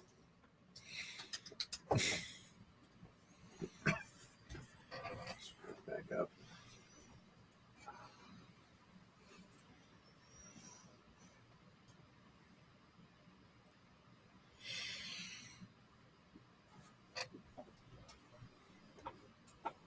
All right. Let me know when yins are ready. I am ready when you are. Ready. Welcome back to DeRazzled, podcast that's clearly designed by masochists. We got some stats for yinses. Let's please go over some stats. So, BeLinda, what do you think the general rotten score is for this movie? This is not the audience score. Not the audience score. I would say like, well, what you said, Mobius or whatever, was it 27? 17, the Was it last I had 17? seen, but So I'll go with the 16. I don't know how the critics didn't shit harder on this movie. you gotta be fucking kidding me. It's 25. Okay, that's still pretty bad, It's but not bad. But I would have said like 16. I would have said somewhere around there too. I would have guessed no higher than 20. Yeah, same. Audience score. 45. 69. I like how close you got. It's close actually. It was 41. Ah, piss. Yeah. Just And IMDb score out of 10. 6.9. You think 3. 3 is what I would give it. I think 3 is reasonable. Yeah, 4.2. God damn it. There's a lot of perverts out there. Yeah, not I the mean- good kind, though. You gotta understand that for a lot of people, this was their kinky exposure I to know. BDSM. That's and so- upsetting, though. It's just- And that's why I feel bad shitting on this movie specifically for that, but it's still a fucking terrible movie. it is. It's how you give ground to more doms who want to come in and just abuse people Yeah. instead of offering them aftercare. Which That was non-existent. he does in the books. Oh, does he?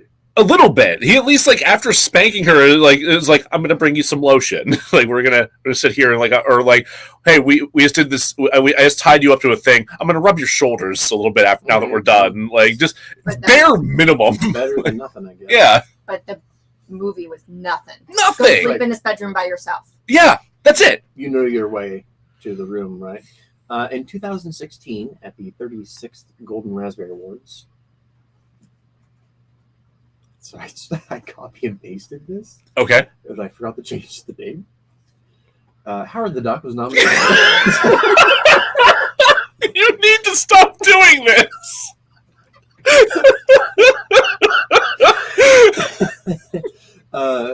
Spice World was nominated. No. for 6, oh, right. 50 Shades of Grey was nominated for 6 Golden Raspberries. It won 5. Oh man, that's a high success Yeah. rate right there. Yeah. Failure rate? Success? I don't know. It's one of the, I think, 2 times in Razzie history that it tied with Best Picture. Right. Yeah, this was a year where where there were 2 Worst Picture nominees This that is won. the Yeah, what won? it's the Fantastic Four movie, but I can't remember. Oh, the- is Josh Trank. That's what. yeah. Which I've watched that movie, and I have not. never have I felt better about 2 movies being tied for shittiest movie. but really. Yeah, they're both pretty stupid fucking movies. I am not sure if I should be excited about that or not. This is what the show has done to me. It's Just oh god, oh, it was bad. All right, so yeah, it won Worst Picture. Tied Worst Picture. It won Worst Picture or Worst Actor for Jamie Dornan. Jamie Dornan. Sure. Worst Actress for Dakota Johnson. Okay. Worst Screen Couple for those 2 jags. Worst Screenplay. There we go. Worst Screenplay. Kelly Marcel. Marcel. There we go. Okay.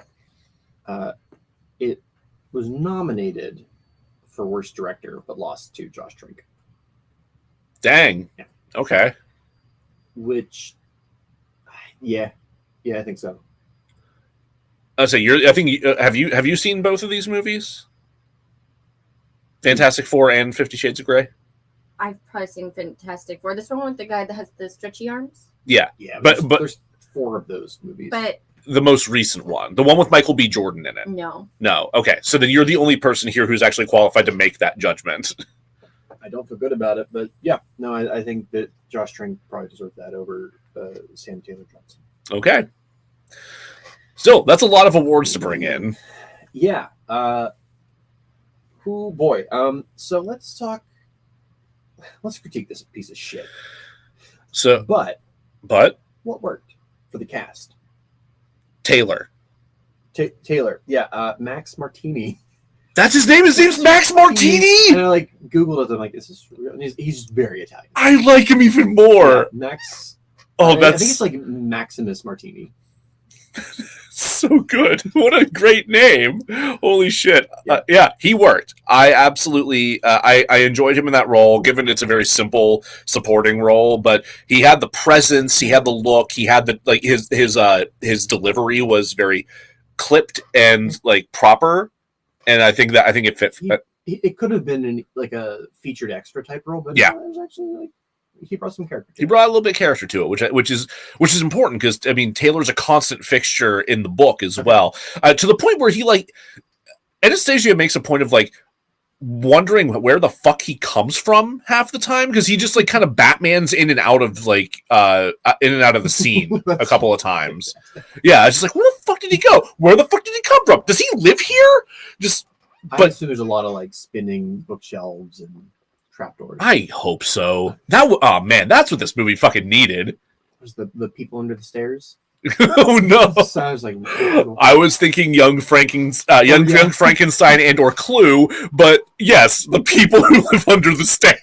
I know that there's a version of this book from Dick Face's point of view, but like what I really want to see is the book from. Wait, really? No. No, I was gonna say that's Twilight. That's I was gonna say. I know Twilight does it. I'm like 99% sure that was Twilight. She did it from. Then she copied that once again. Once again, just going back to the fan fiction. Well, I could be wrong. But I God, don't care. Anyway, that's the book I want to read. Is this garbage from Taylor's point of view? Him just insufferably dealing with these two dumbasses. I think you're right. No, God damn it. You're right. About it. I'm so mad about it. It's just called Grey. It came out the same year as the movie. Fuck. God damn it. Yeah, Becca confirmed it. There. I want to say that she tried to write a book that was out of that universe. It bombed. So she's like, well, I guess I'll go back to the well. Yeah. I also didn't mind One Hit Wonder. Marcia Gay Harden as Mrs. Grey. That was also who worked for me. As Christian's mom? Yeah. Yes. Yeah, I thought she was good. I enjoyed her presence. Movie, not a huge part. She's not a huge part in the book either. I might also be bringing some of my enjoyment of her over from, I think she's in The Mist. Oh. She might be in the first Silent Hill movie. I can't remember. I have not seen the She first tends to Silent play Hill. Crazy bitches. Which I don't know where this character goes, but I could see it going that way. I'm trying to think who else works. I don't know. Anna's mom? Yeah, like a little bit. Yeah. They don't look like they're related. And not only just didn't look related, they're like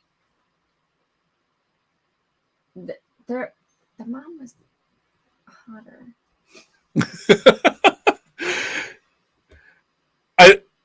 I like that take, actually. And just like what? We never see Mrs. Robinson. Huh? What? We don't. I was thinking of The Graduate, Mrs. Robinson. I'm like, we could have that kind of situation going. And then you said we don't meet Mrs. Robinson.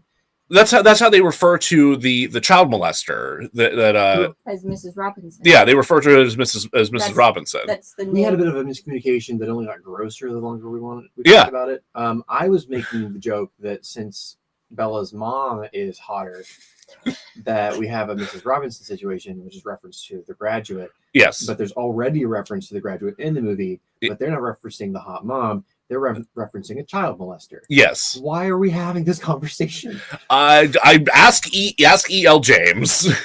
Just Dear Electric Labia. God damn it. The fuck? Who hurt you? What is you doing? What? Dear Ice Dragon Snow Queen. No, Snow Queen's Ice Dragon.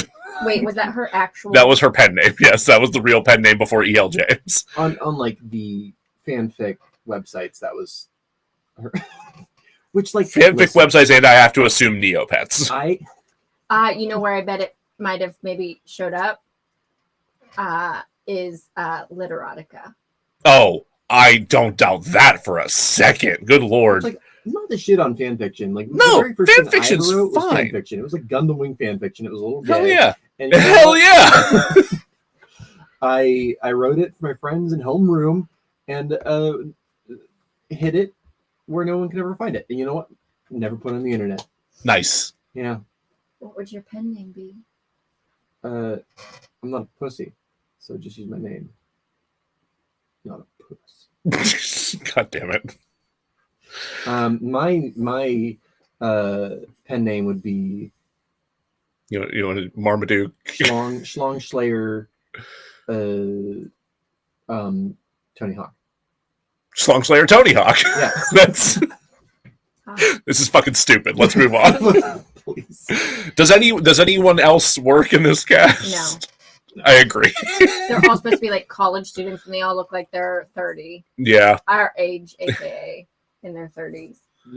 There's no one who looks like they can't get out of bed in the morning Yeah. without. Hey, what about the story work? We talked about the negotiation scene. The business meeting scene is hands down the best scene in the entire film. Just structurally, cinematically, color grade wise is fascinating. Yeah, right? Like overall, I thought the color grading in the movie was pretty solid, but like that was like the highlight scene for that. It actually shit on the color grade later, but Oh, really? yeah, Okay. I do like it. You also have a more studied eye on those things than I do. So yeah, but you have two functioning eyes. You have two mostly functioning eyes. mostly, yeah, mostly functioning is an important caveat. It felt like they brought in a guest director for that scene because the whole scene, the whole look of the scene feels different. Yeah. They got like a good performance out of the actors. They really didn't anywhere else. Or maybe they just like didn't tell E.L. James that they were shooting further that day. They're like, "Oh, that's all right for today." Oh no! This is a second unit day. We're gonna be shooting in Georgia. Yeah, you're gonna need to be in Georgia. They just have like the stands and show up. And like, maybe if we have her stand real far away, she won't notice. We got her onto the Walking Dead set. We're just gonna hope something happens. Those are Greg of Walking Dead. Greg Nicotero's a friend. It's fine. Just such a horny episode of Walking Dead. Why is nobody dry humping? Ew. That is what I tune into Walking Dead for, is all the dry humping. Yes. Just anything else for the movie work? No. Great. Yeah. For themes, I said rich people are entitled, and I definitely got that from the movie. Maybe it wasn't an intentional theme, but I got it out there. Comes across, yeah. I'd say there's a bit of that sprinkling. A little bit of simping for the rich. Also that for the rich. The book's worse. Yeah, we quoted Carnegie. Well, that and like there's a point where so he makes such a big deal out of like Anna not drinking or taking any drugs. Pisses me off so much. So in the book, he specifically goes so far to say regarding drug use that he himself never uses drugs. In fact, he's vehemently anti-drug, and he requires all of his employees to undergo random drug testing. So he's one of those. Mm-hmm. I do think he pays taxes. No. no. He's too busy. He's too busy probably buying parts of Twitter with Elon Musk. I have a question for the pervert. Yes. So I watched Secretary, and I've only seen the sex scene from that movie, but continue. There's an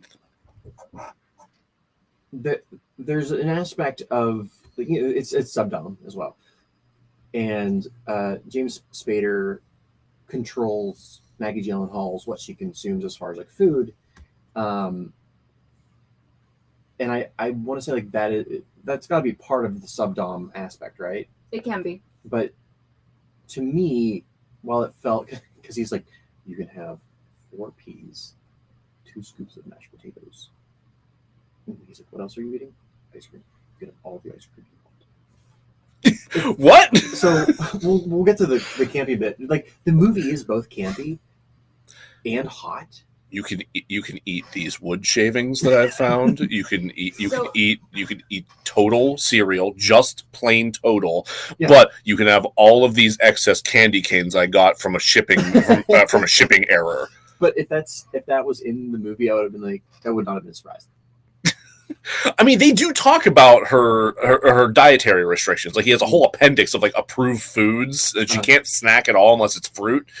But they don't actually tell you what those foods are. Mostly because she's like, that's a deal breaker. Fuck you. So my question is that part of the subdom life?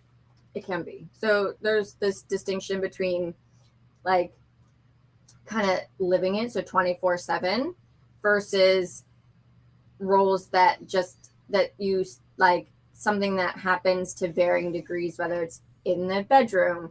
There's no like cut and dry formula for what a dom and submissive relationship looks like, because it can go in a lot of different directions. Sometimes dom submissive, dom can be, and sometimes they're jokingly the soft doms. Have you eaten today? Yeah. Have you had anything to drink today? Hydrate or dihydrate.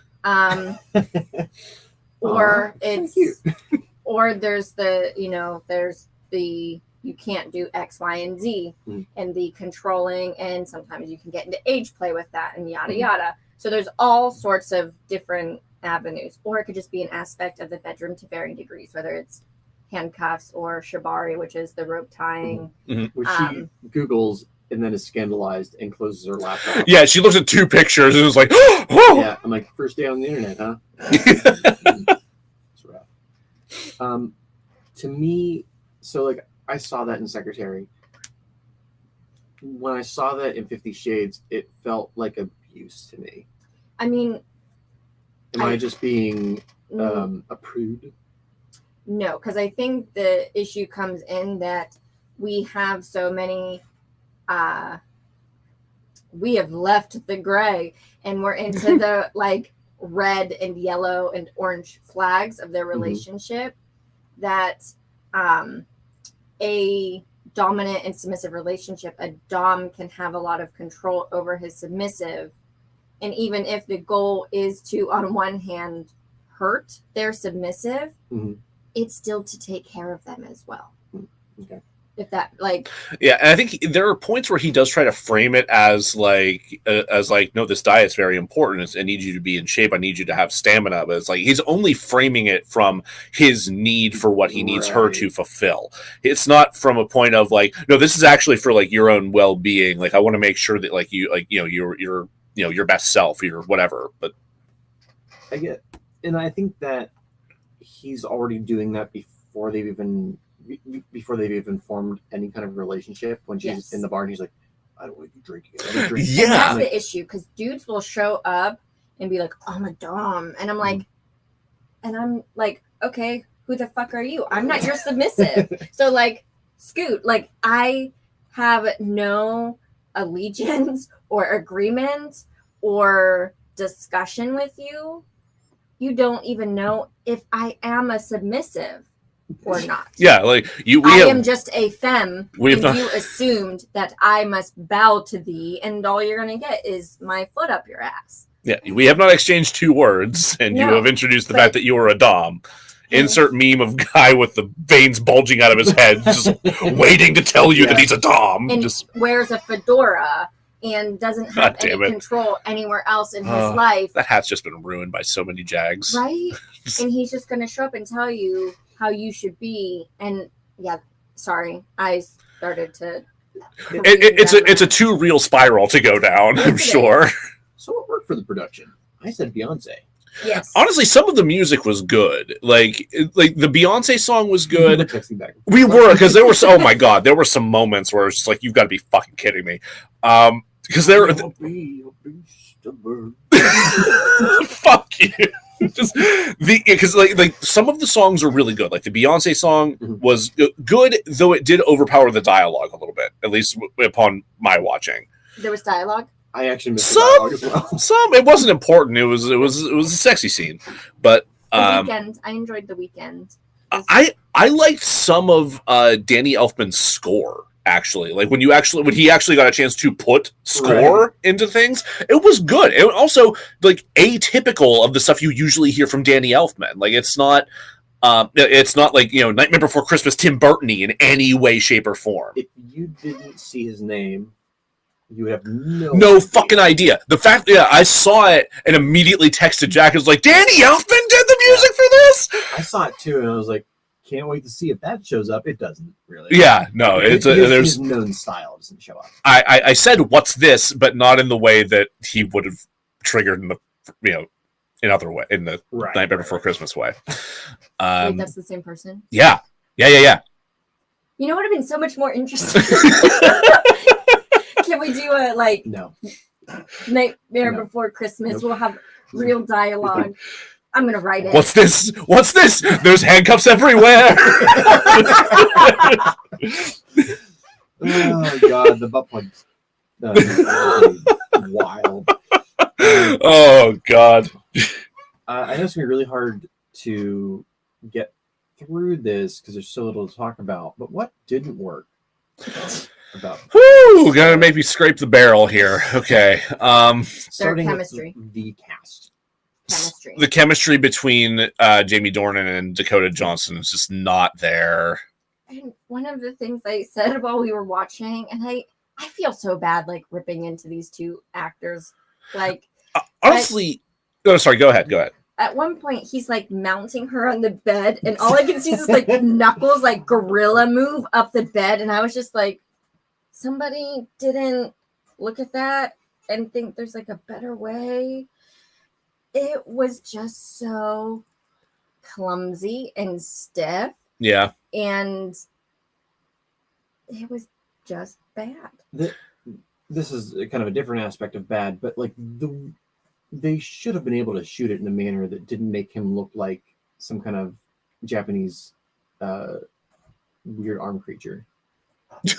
Yeah. I've seen that Korean horror film, and it did not turn me on. Jamie Dornan as Samara. Right. So I think I don't hate it. It was some weird imagery in my head, but I wasn't totally against. New kink alert. Oh no! I hope this doesn't awaken anything in me. Can he climb out of a well? Oh, can he? So individually, I think their performances, when they're not directly interacting with each other, I think are fine. Yeah.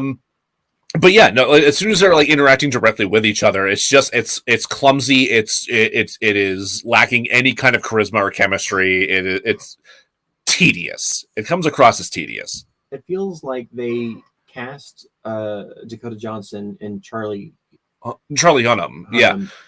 I'm assuming that there was some chemistry there. I would like to see that. Then they're like, oh shit, we're filming in a week. Who's a meaty boy? Oh, so American Curse. But you did a good job. You did do a good job, yes. But just the chaos of oh shit. It unfortunately happens not all the time, but it's not totally uncommon for an actor to have to bail at the last moment, and they're like,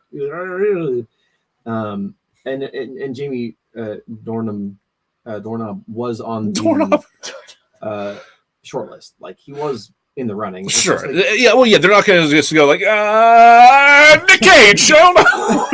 That would have been a completely different. He would definitely do the smart thing. Oh my god!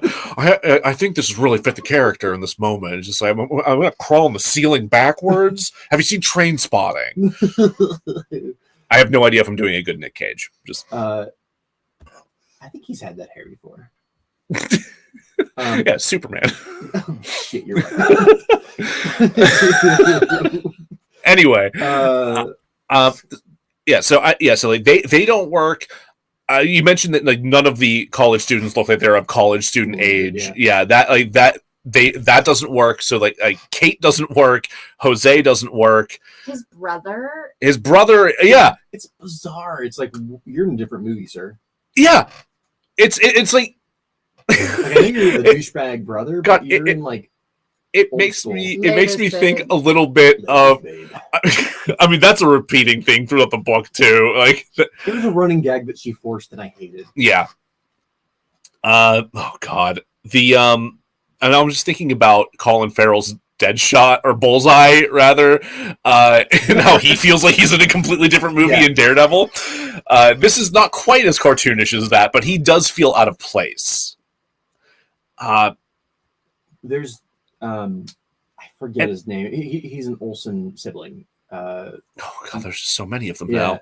But there was a character he played on Community where he was basically like the hacky sack bro dude. Oh yeah, he was great. I loved him. Oh fucking, what was his name? And if Becca's still watching, she'll know this. If I was going to recast that character, I'd be like, oh yeah, absolutely him. But he's only in like 2 scenes. Oh God, but he had that vibe where he's like, ladies, babe. Yeah, he could pull it off. Olsen? Was it Trent Olsen? Yes, I think so. Long. Let's see. It was just. Sure. I can't see him so small. Who's also in Not that? the Dumb and Dumber prequel, if I'm not mistaken. Was he? When Harry met Lloyd, I think.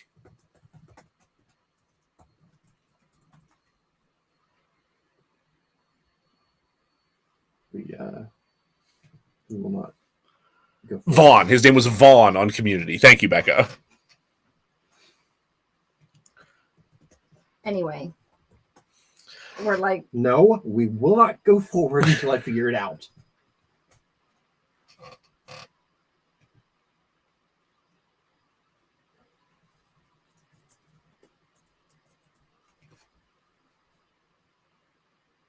Entertaining Googling. Yeah, Eric Christian Olsen. There it is. Okay, I found it at the exact same time that Becca mentioned it. Okay. Yes, Eric Christian Olsen would have. What a stupid thing we just did. Yeah, it was pretty dumb. Yeah, so he doesn't work. So I need to talk about Jose for a minute, please, because. So you mentioned that he was the one person of color in the entire movie, and he's made to be like date rapey. Yeah. Mm-hmm. And that in and of itself is a giant problem. His portrayal in the book is so much worse, just from the whole him trying to kiss her while they're drunk scene, and just his characterization throughout the entire story.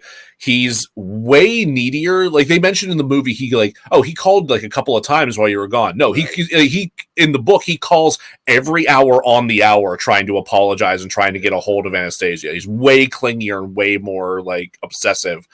From the moment he's introduced, almost every other word out of his mouth is something along the lines of Dios mío or some other like just like cliched Spanish phrase. Character. Yeah, kind of. Also, you mentioned that in the movie, the beetle comes from her dad, right? In the book, it's Jose's. And he gave it to her, and it had originally been his, and it had originally been his mom's, and before that, it was his grandmother's. Yeah, I think BeLinda did a whoopsie because I did. That was my bad. Why? Because I'm like, this college student who works in a hardware shop, like, how does she have like a vintage beetle? And BeLinda had said like, oh, that's her stepdad. I'm like, oh. So I thought that that's what they had said in the movie as well. But then again, I was so like just like beside myself with how stupid what I was watching was. He probably should have said something before he stole her fucking car, even if it was from creepy douchebag. Yeah, just in general, yes.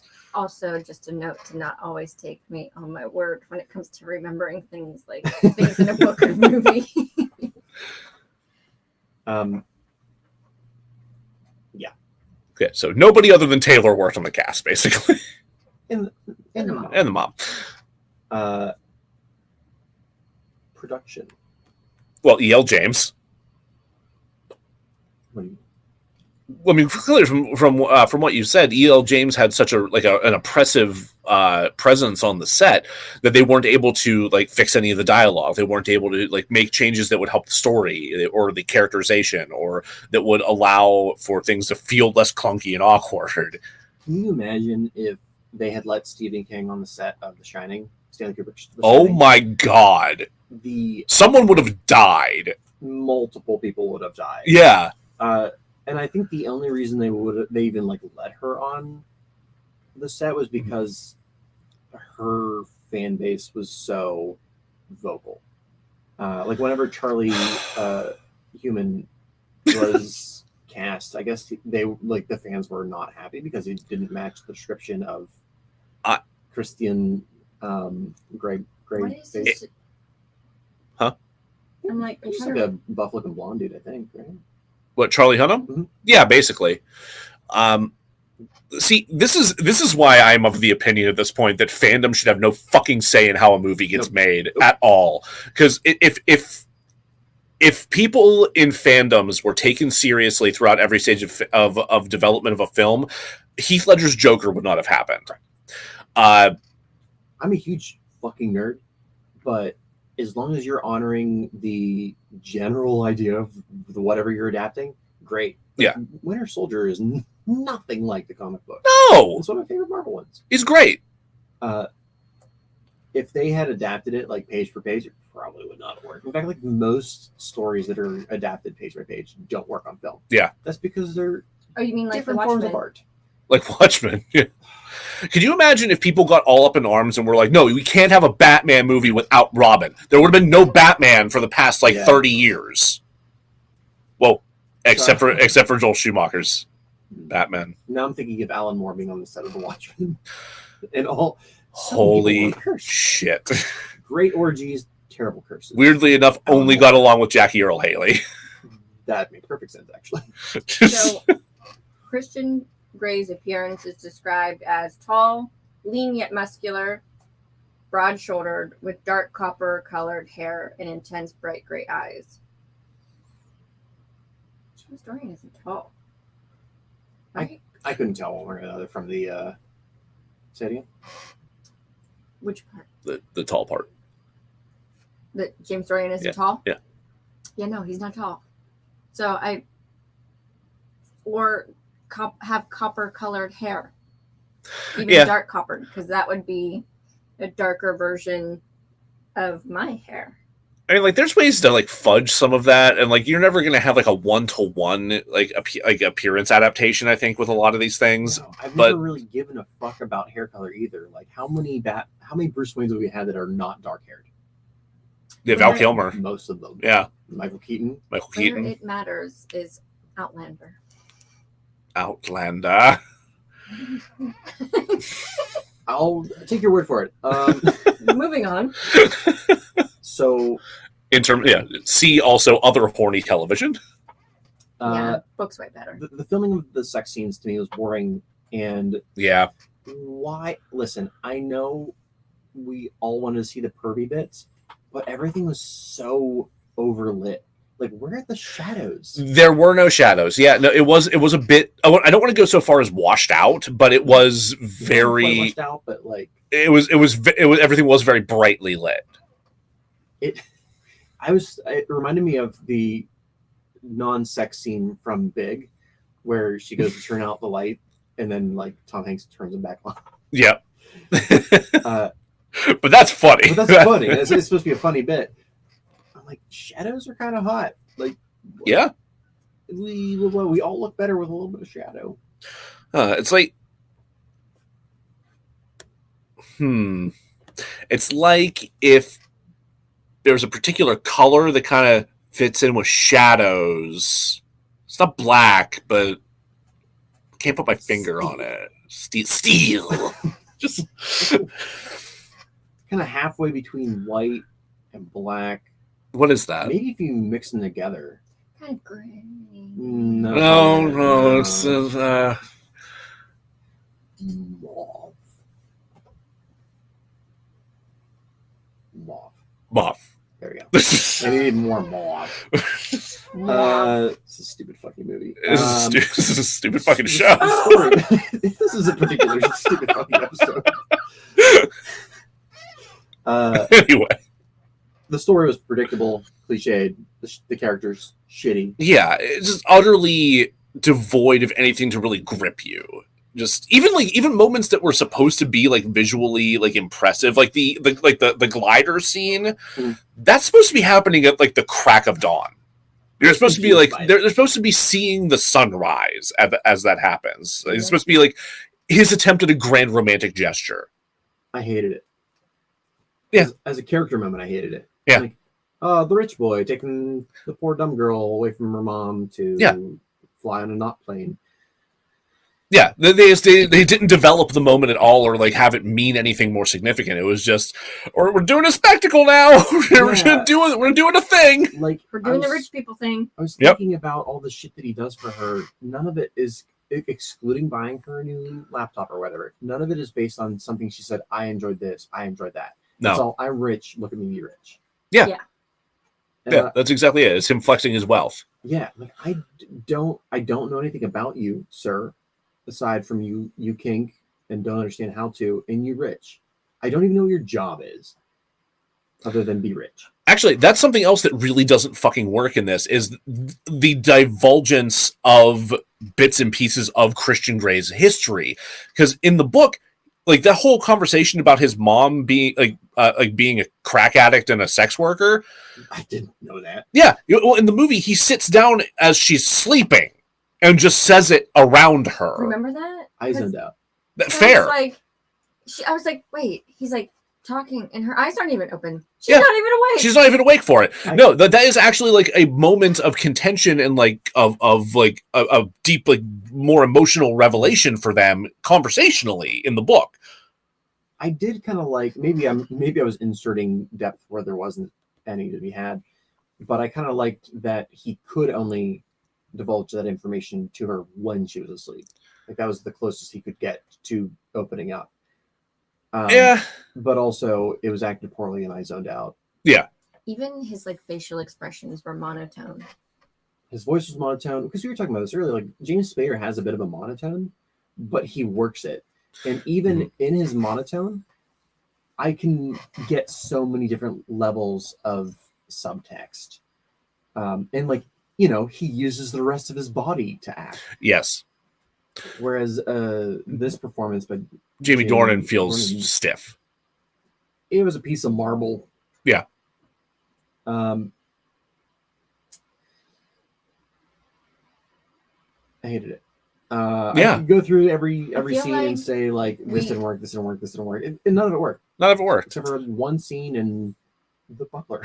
Yeah. If I was a drinking gal, what we should have done for this episode was take a shot every time Jack said, I hated it. I hated it. I hated it. And then we'd be dead. We'd be under the table, absolutely pissed. Have we watched worse movies? Yes. Yes. I think that's fair to say. This is the reason this one pisses me off as much as it does, is it's a traditional by the numbers narrative, beginning, middle, end. Probably strap it up to the hero's journey. And they fucked it up. They fucked it up. Really, like it feels like fan fiction. And by fan fiction, I mean somebody who has not taken the time to learn structure, character, arcs. Bad fan fiction. Yeah, because there is definitely fan fiction out there that does understand those things. But the only thing that makes fan fiction is that you're taking an IP that isn't your own and writing it. Yeah. Unfortunately, the couple of instances where Hollywood has taken that fan fiction and made a movie out of it, it's been fucking horrible. Such as this and some other movie I can't remember at some point. Yeah, I mean, this is our focus right now, though. Like, this is the chief example that we need to hold up of that. I mean, I almost would have rather just like Twilight, aged a few more years, above 18, and given me something kinky versus this. Plus, then you get vampires. Yeah, I'm like, at least you get vampires. Yeah. Do they play baseball? Do they sparkle? They do. Yeah. I can forgive the baseball. Is it weird that I'm actually more against the baseball than the sparkling? Kinda. It's all bad though. I mean, Yeah. Whatever. Oh, nah, that's not working. I want to like go through and be more in depth with our critique, but also I don't. I think we've driven the point home at this point. If you were considering renting this movie, don't rent Secretary. It's been said before Much by many other people, and we will echo that sentiment here. You know what? I forgot there was something else I wanted to bring up in terms of things that don't work that I think is specific and worth pointing out. You listen to My Brother, and Me. Indeed, I do. Yes. So episode 355 of My Brother, and Me, Justin loses his mind for a little bit over Christian Grey's Dom jeans. Oh. Because it's very like. It's very apparent that whenever he gets into his Dom attire, he's completely nude except for blue jeans, which is about as plain and unsexy a thing as you can put on. That's a really bad cut of jeans. It's a bad cut of jean. Sorry, go ahead. Oh, but people were legit pissed that his jeans weren't the right jeans featured in the movie. Yeah, because in the book they're described as like worn, like torn jeans. Like they've seen a lot of action, but you know he's wearing like clean raw denim in this movie, and it's too dark to. So, like, I'm a Shane's darker. God damn it! Like, I'm a pretty vanilla person whenever it comes to sex. Like, I am not one for power dynamics and so on and so forth. And even I understand that, like, if you're gonna get into that kind of thing with somebody of that stature, the fucking suit's part of it, right? I think a nice cut dress shirt and tie goes a long way. If you're gonna wear jeans, I think they as like a sexy part, because you said that was a big aspect of the story. Huge. What was it that people were getting out of that sexually? What did you call it earlier? Cum gutters? It's cum gutters, yeah. Like the V that goes, you can thank Robert Evans and the folks behind the Bastards for cum gutters. That's where I got that from. Kind of similar to like the fascination with like gray sweatpants.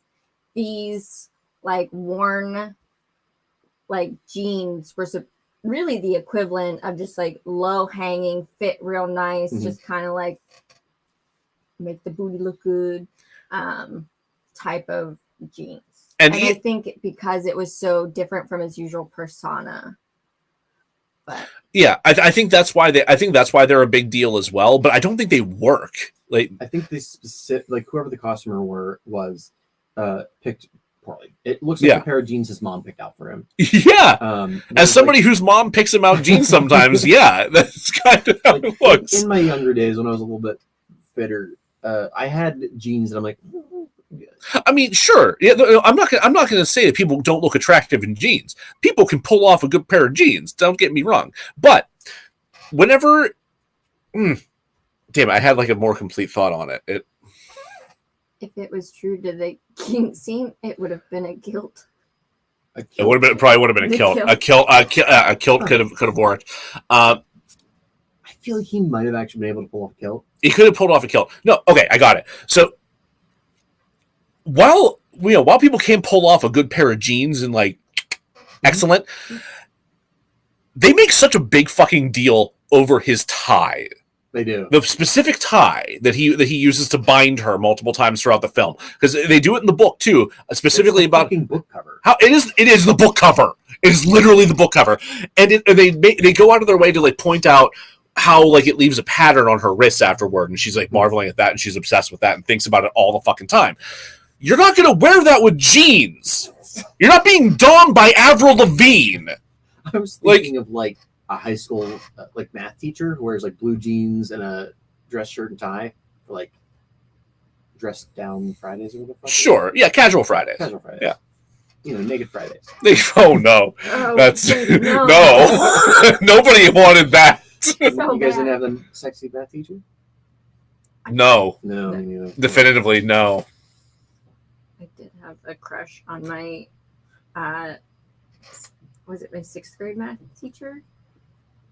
Which is weird now. I hope he doesn't watch this because he's my friend on Facebook. All my teachers were decidedly unsexy. But he was just like, when I was Pretty good-looking in English teacher. 6th grade, he was just like the young, cute guy. Yeah, teach me the Crucible. Hell yeah. And honestly, that was probably the only year I was good at math ever in my life. But Nice. he was also a really good teacher. I like the insertion. Of what?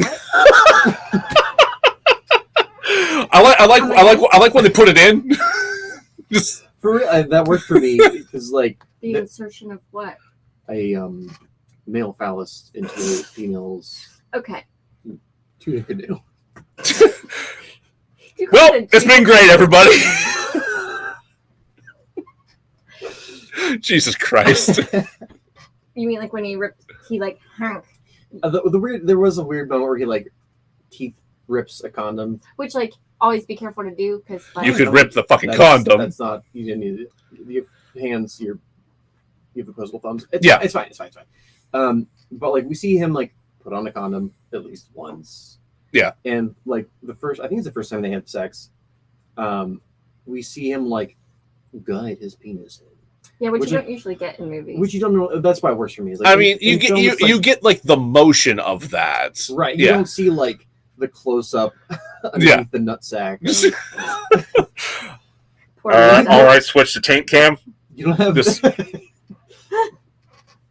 You know that Stanley Kubrick would have developed a brand new camera system called the Taint Cam. 127 takes of taint cam. That poor cameraman. He probably got so many farts in his face. No, your Taint thrusting cam. rhythm is off. Do it again. I wonder how many farts there were. Not enough. Not enough. But like you don't normally see that in a film. It's just people seem to have like magically heat guided wieners and Or if you're Tommy Wiseau, you fuck their stomach. what? Oh, you haven't seen The Room. Never mind. Damn it. Damn it. Remember the time I completely and totally fucked up the difference between The Room, and what was the other one? There's like a third one. They couldn't tell the Oh difference. no, those are not movies you want to fucking mix up. No. Forget And it. you had to text Scott because you're of your shame. Yeah, there was a number of movies that you don't want to accidentally rent those. Anyway, did this movie deserve its accolades? Yes. Let's take a break. We'll be back to fix this piece of shit, I think. I think we already have. Oh, great. Good night. I mean, with who we would cast. We said who you would cast. Yeah. We have some suggestions for who you would cast. We I'm gonna sit on something soft for a second. that's probably a good idea. 'Cause I hurt.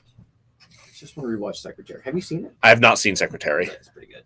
I was a little worried about rewatching it because it's from the 90s and I didn't know how the consent aspect was going to work.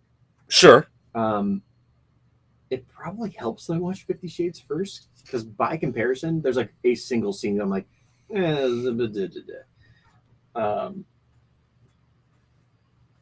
and way less nudity and so much hotter. And I know some people find like James Spader super fucking sexy. I don't, but I'm like, a pretty good guy. I mean, I kind of get it. I get Like it. he's not exactly my type either, but like I can see it a little bit. I think it's in like his overall air. There's a confidence. Becca pointed out, I do not have a dick, but surely having an erection pressing against a jean zipper would not feel pleasant. Can confirm. Can confirm. That's terrible. I've definitely, God damn it, we're live. I've definitely like dry humped like raw spot into my dick. Oh God. I mean, chafing's a motherfucker. Like, Listen, it's it's high school. oh, especially then you just Before you've had a sex. you just don't know any better. Yeah, you just chafe raw, and then you learn you just learn from that. And you just like can't wear pants. Can't wear pants.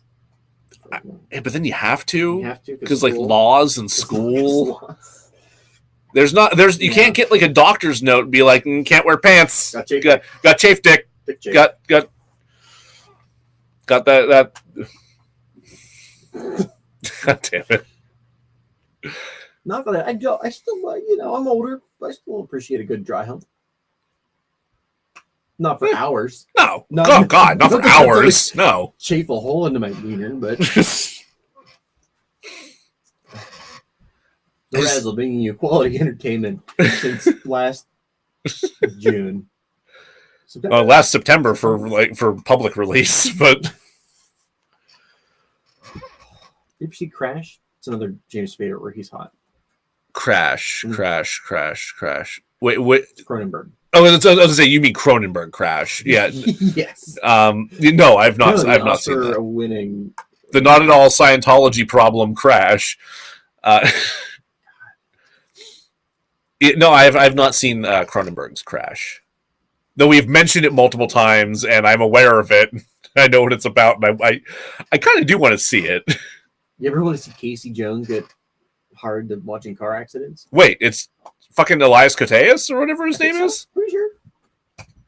Yeah, now I very much want to watch that. I want to say it.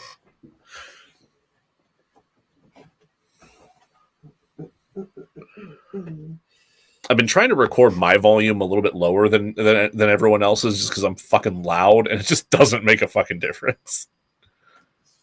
I could be wrong. Let me see. Could also be blind.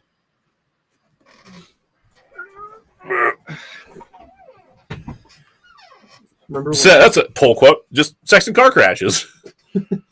You're not wrong. Yeah, no, you got it right. He's on there. I'll put that on the pervert pile. Right beside Hellraiser and American Psycho. Oh man, we haven't made a single Hellraiser joke this whole time. Who are we? I was really trying to find a movie. Second one about this. We were trying to find. How much longer are we breaking? Whenever you're ready. No, I was going to start something soft, and I sat on the toilet, so it's not much of a. You can grab something for your butt if you want. Yeah, if you can grab a pillow or something. I have one. It's too big. It doesn't work. Are you sure? Yeah, okay. Yes, please. Change places! Did you grab it? Shit. About shit myself. Sorry. Glad I just got everybody. I adjusted my dick on screen. Oh, you're just moving. I would. Oh. Yeah. What? Here. Were you watching? I don't know what you were doing, but it wasn't working. I'm tired. Oh, that's soft. That's nice. Oh, it has armrests, so I can sit like a real gay now. It has armrests. What was that? I can sit like a real gay now. There you go. Sit in chairs wrongly. I mean, as a bisexual, Yep. Yep. I mean, I've been. That should have been my first sign that I've been incapable of sitting in chairs correctly from a very young age. Yep. So true.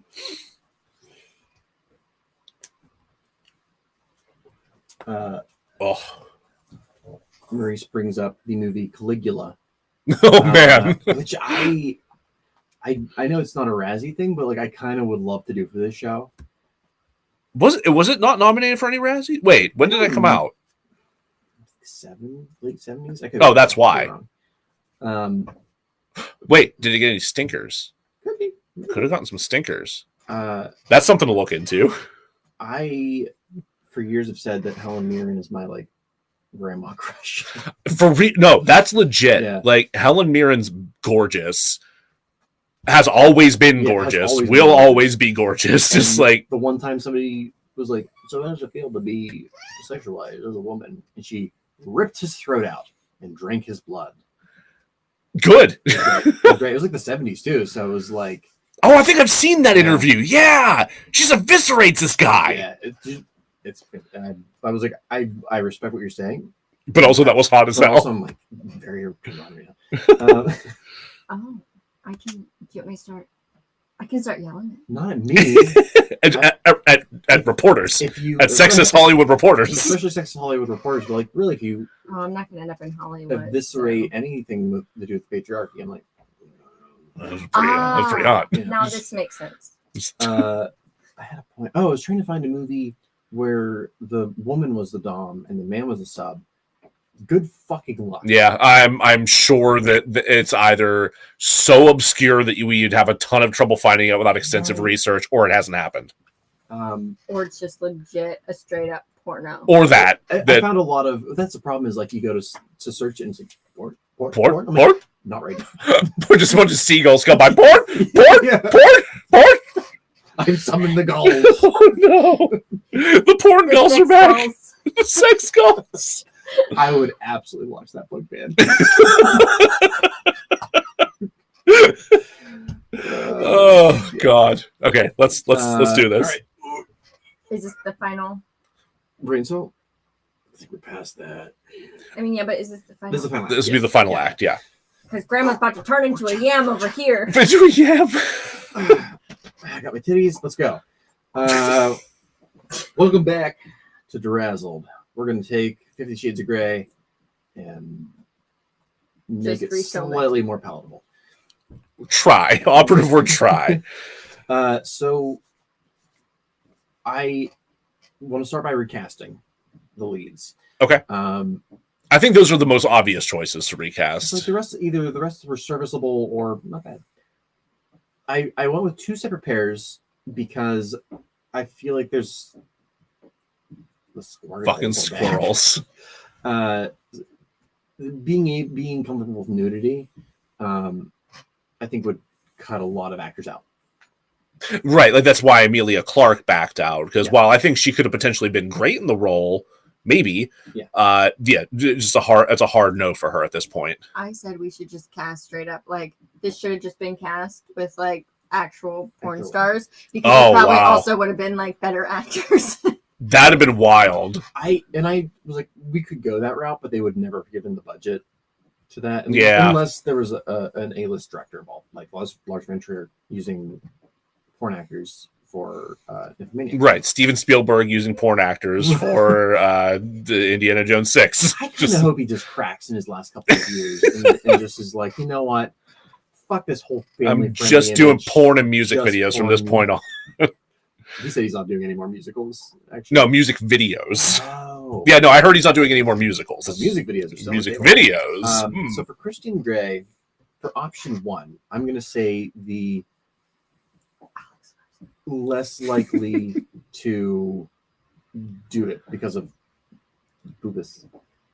Tom Hiddleston and Actually. He'd been the tall, lanky, the broad shouldered. I just thought he was engaged and my heart broke. But anyway, because if I ever stood a chance, and I went with somebody that might be a little bit of a weird choice, but I'm sticking by it.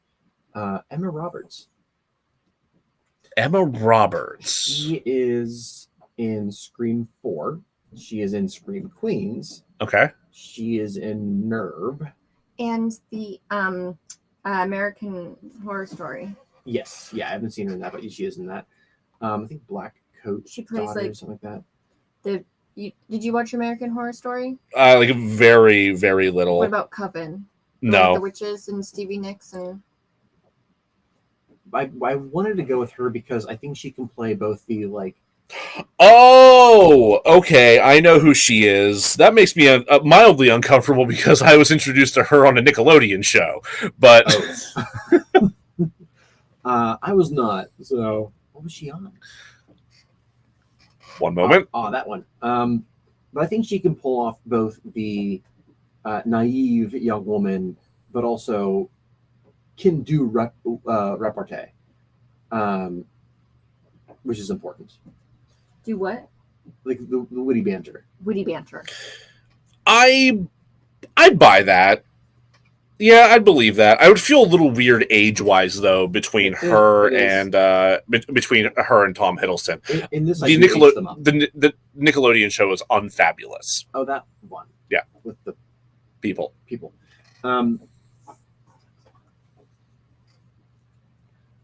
Yeah, no, that one. So she is Julia Roberts' niece and Era Roberts' daughter. Oh, Yeah. huh. She has a pedigree.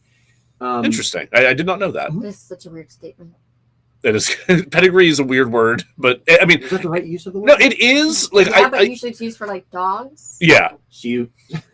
like people do refer to an acting pedigree, but it is still like a weird thing to apply to a human. It reminds me of this X-Men comic, New X-Men, written by Grant Morrison, where Jean Grey asks Emma Frost, she's like, Emma, what makes you such a bitch? And Emma's like, excellent breeding, darling. That is some bullshit that Emma Frost would say. Yeah, God yeah. damn it.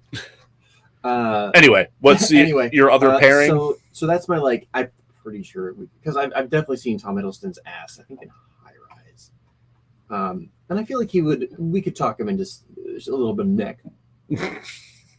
Dick Nick. Or wait, no. So that was my safe choice. That was my like. I don't think they would do it because of nudity. Oh, okay. I still think Tom Hiddleston would do it. But I don't think Emma Roberts would do it, and again, that still feels like a weird like age gap. I aged them up in this, but yeah. They still got. Chris Pine. Oh. And Christian Connolly. So I fucked up when I was watching this. I was like, yeah, I haven't seen this actress in anything else besides Cabin in the Woods. What was her name? And Kristen Connolly. Or is that the one you thought was? I was incorrect. Yeah, I was certain that the actress in 50 Shades of Grey was the same actress that's in. Oh, the lead actress from Cabin in the Woods. Mm-hmm. Yeah. Okay. Definitely not. Because you were like, I thought she was cute, could act. I'm like, she was cute and could act. I like that. I think she could do very well with this if she was comfortable with it. She did nudity in House of Cards. So who was she in House of Cards? She was in the first season. I think she was the one that Corey, what's his face, was having an affair with. I think it's been so long since I've watched that fucking show. But she's in it. I think she's a great actress. I would love to see her in more films. She's done a lot of TV. And then Chris Pine is another one that's a little older. Mm-hmm. But I just want to see his dick. What? I can't argue with that. That's fair, but it was such a weird cast for me. What, Chris Pine and as Christian Grey? Yeah. I like Kristen Connolly a lot. I would go with her. Yeah. What do you think about Tom Hiddleston and Kristen Connolly? I could get behind that. Yeah. I still feel like Tom Hiddleston and Emma Roberts would give me a more interesting film. I like both their performances, but I also at the end of the day don't care. And I stand by that. I wish this would have gone with the same level of campy as Cabin in the Woods. I think camp would have been great for this movie. I was going to talk about actually was themes, and within themes, I wanted to have a sense of humor about what's going on. Like, this movie took itself so fucking seriously. That is one of the biggest failings of it, I think, because the book actually does have some of a sense of humor. Really? Yes, yeah, like book Christian is actually kind of playful, and like he sees some of the humor behind like their interactions and what's going on, much more like. But a lot of it's conveyed through like chapter long fucking email exchanges. Like Dracula, the classic. Yes, how that is like nothing but telegraphs, and the audiobook version is actual Morse code. No, it's you have an email from Dracula. You've got mail. New title. Can you imagine? Subject line. How are you? Mid-90s remake of Dracula. Exact same thing, but just like because the Dracula's just like letters sent back and forth. That's how you're reading it. But emails. Oh, so it's not like the coloring book I had as a kid that was steamy that Jack has mentioned that I've brought up a few times. But I had like a steamy coloring book with like this like really kind of like scandalous hot scene between like Dracula and Mina. And yeah, sure. And it just like disappeared. Maybe and easy.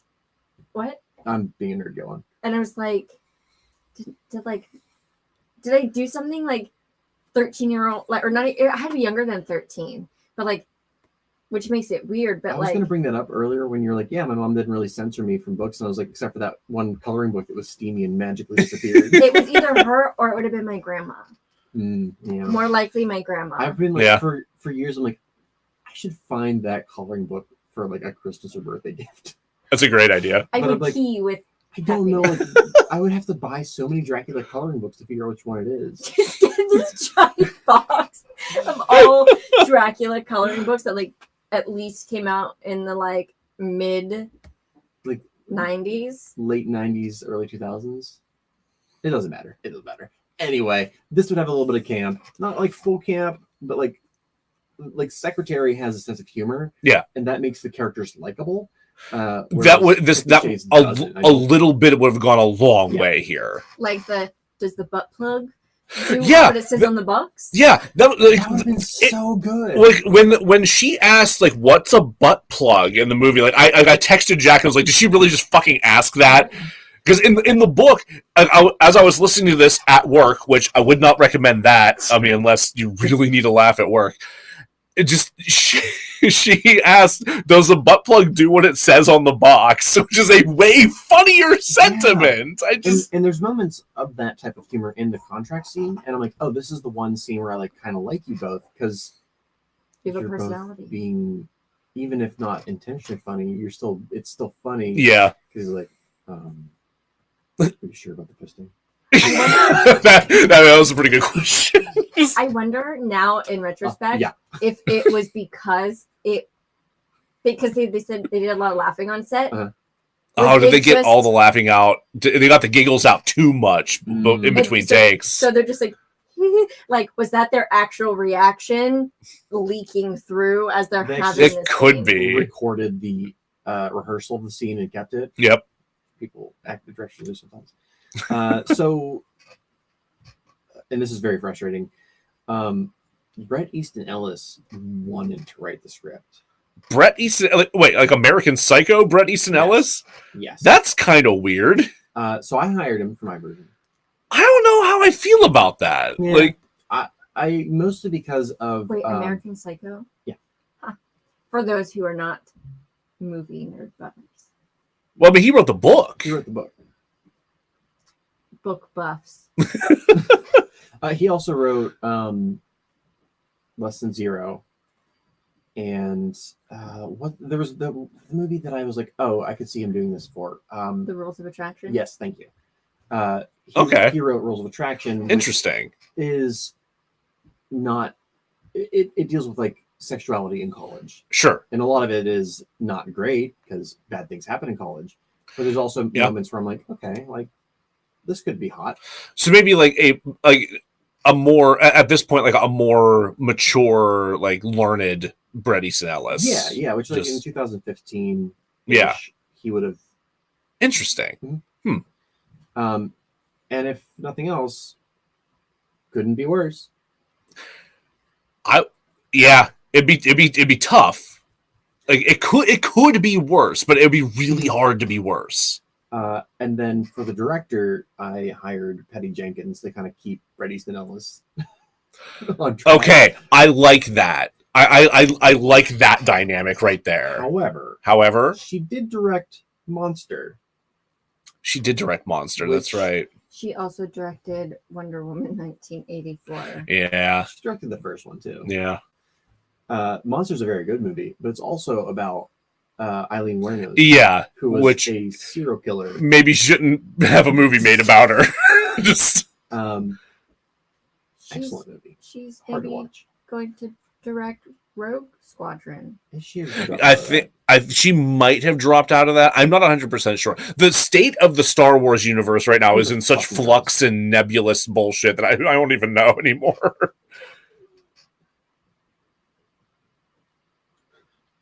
Mo was saying he enjoys Rules of Attraction and is the greatest Vanderbeek film, which is true. That's just nice. Okay. Oh my God, there's a moment in college where I was sitting down with my friend Vicky. We were watching Rules of Attraction. Like I said, there's a lot of sex in the movie, And we knew at some point my roommate Steve's dad was going to show up to like pick him up for dinner or whatever. Sure. We didn't know when. And then I'm like, no worries. Like, we'll just like turn the movie off when he gets here if it gets weird. So like we heard a knock at the door and then we hit pause instead of stop. And what we did not know was that Steve had given his dad a key. So he opens it up. Vicky and I are like hanging out on the couch platonically. Sure. But Vanderbeek's like O-face on the screen. And he knew Vicky because his son and her had gone to like high school together. So Okay. Like, hey Vicky. Hi, Steve's roommate. Hi. Hi, Steve's dad. I know who I want to direct it. Yep. I had to Google it, but Ryan Murphy, who wrote Scream Queens and American Horror Story. No. We like Scream Queens. He was a showrunner. A showrunner doesn't necessarily do the best at directing solo projects, and didn't he also do some other shit? I think he did a couple like musical things that I couldn't give a fuck about. We'll make him a consultant. Okay. He's a pervert, so that would help. That's true. American Horror Story. Yeah, no, I like the idea Scream of Ryan Queens. Murphy being a consulting pervert. Well, like, here's the thing. If you get I will be your consulting pervert. just BeLinda and Ryan Murphy. listen, here's the thing I'm scared of, right? You have Ryan Murphy, who's a gay, creepy pervert. Uh-huh. And you have Brady Snellis, who's a great gay, creepy pervert. And you put those two together. That's imbalanced. It's going to be fucking bizarre. Yeah, no, I think you need someone who's not another gay, creepy pervert to balance things out. Clive Barker. Oh no! Anastasia, I have such sights to show you. Jesus. Would that make me the third gay, creepy? You would not want to be on that set at that point, but you could be.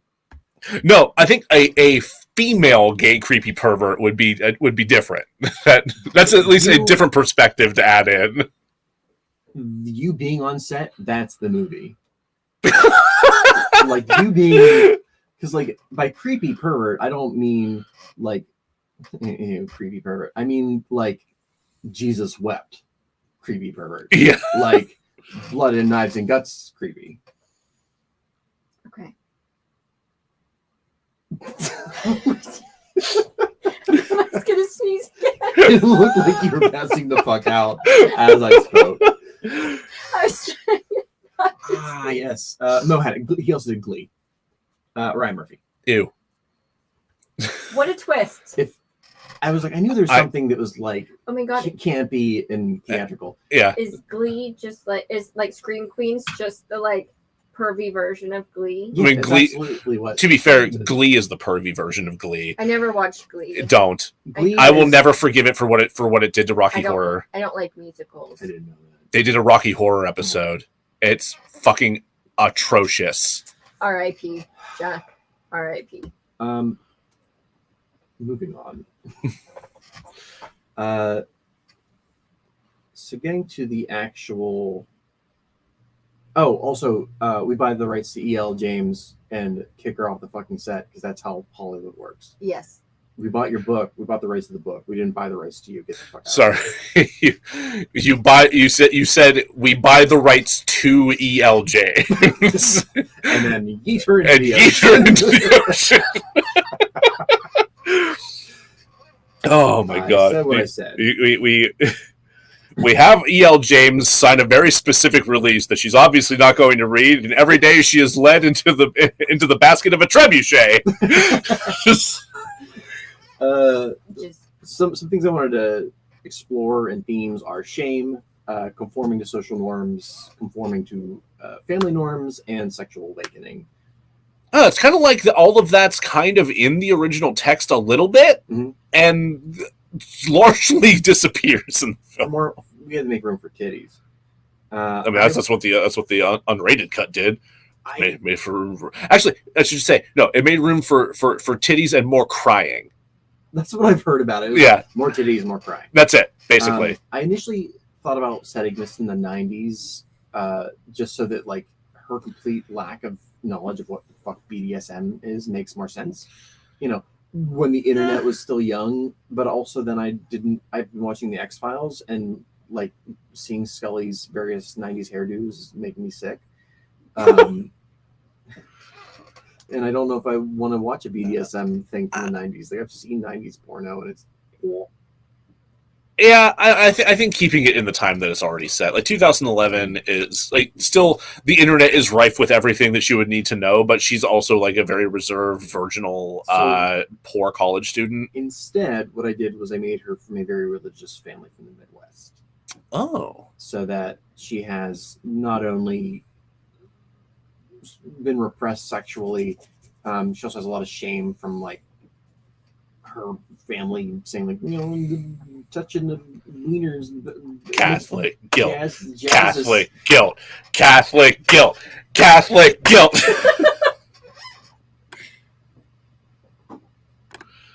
Things I didn't know I'd be chanting today or would cause a spike in the audio.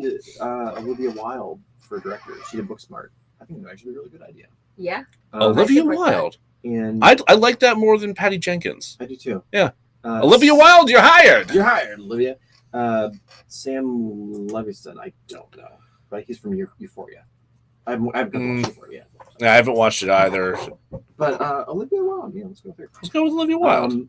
Some other things I changed. I moved Christian up to his early 30s because he's a big boy businessman, and being 27, I'm like, what? Yeah. Shut the fuck up. Child prodigy billionaire. Right. I also made it so that like he's not the head of the company, but he's like on the board of directors. So, but his father is the head of the business, so he has all this pressure to conform to live up to his father's bloody blah blah blah blah. And nepotism. Yeah. Aha. Can we put her in grad school rather than undergrad? Don't spoil it. I'm sorry. I also like the abuse, not hot, steamy subdom shit that happened with his mom's friend has made it really hard for him to maintain a socially normal relationship. Okay. She did not. This is a big change. She did not teach him BDSM. Mm-mm. I don't like that. I don't like that they're like, oh, he was introduced to lifestyle through sexual abuse. Yeah. No, by a child molester. By a child molester. Yeah. You don't fuck 15-year-olds. So that happens. He finds that the only way he feels comfortable expressing his sexuality is through BDSM.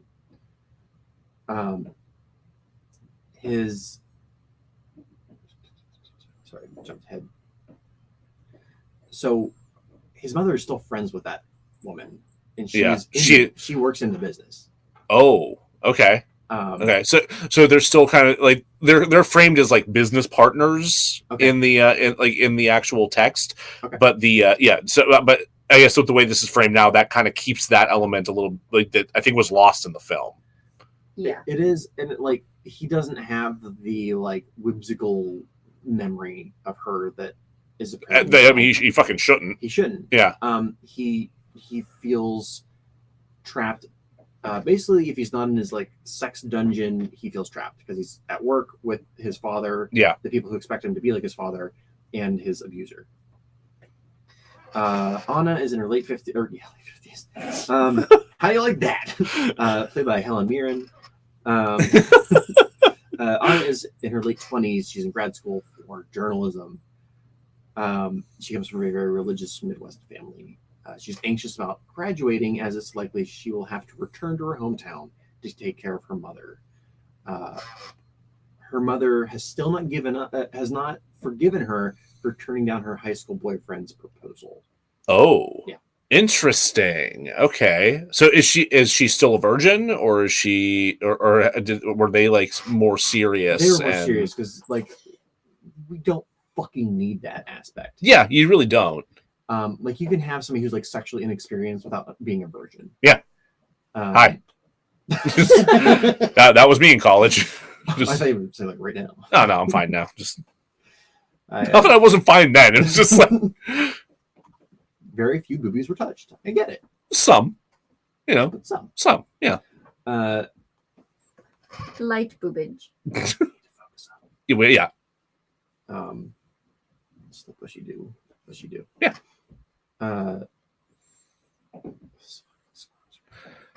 It's all right. Let's go.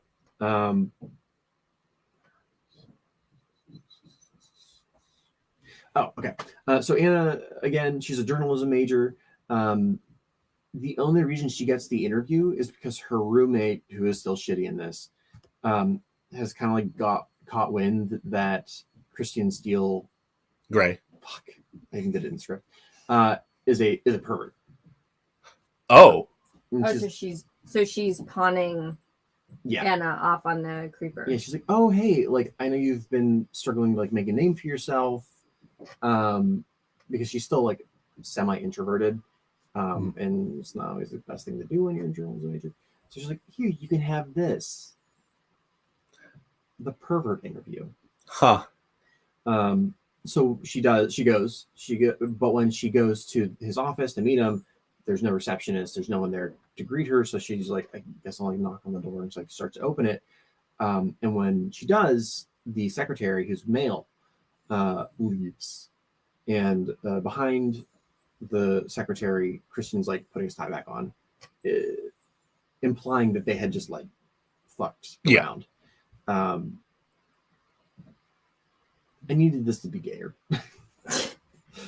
Fair. Which is something I realize I've been saying on a lot of our episodes, but it could be gayer. I agree. It could, yeah.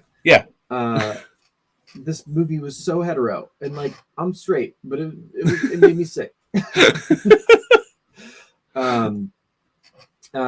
So Anna's like feels like she's seen it before. She's like, I know I've seen you somewhere before, but she can't put her finger on it. Christian feels similarly.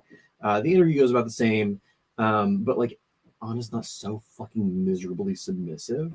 Like she gives it back to him a little bit. Okay. Like he's being a douche, but she's like pushing back. So it's a little bit more fun than just seeing him like talk shit to this child. And she's also actually a journalism student, so she knows a little bit more about what the fuck she's doing. Yeah. Like she read the questions beforehand. So like they do it a little bit in the movie, but the interview switches so that Christian's doing the interviewing, and I want to push that further. Okay. So that they're getting to know each other earlier in the film. Sure. Jose and shitty roommate, who I refuse to learn that person's name, are dating in this. It's Katie. The shitty roommate are dating. Okay.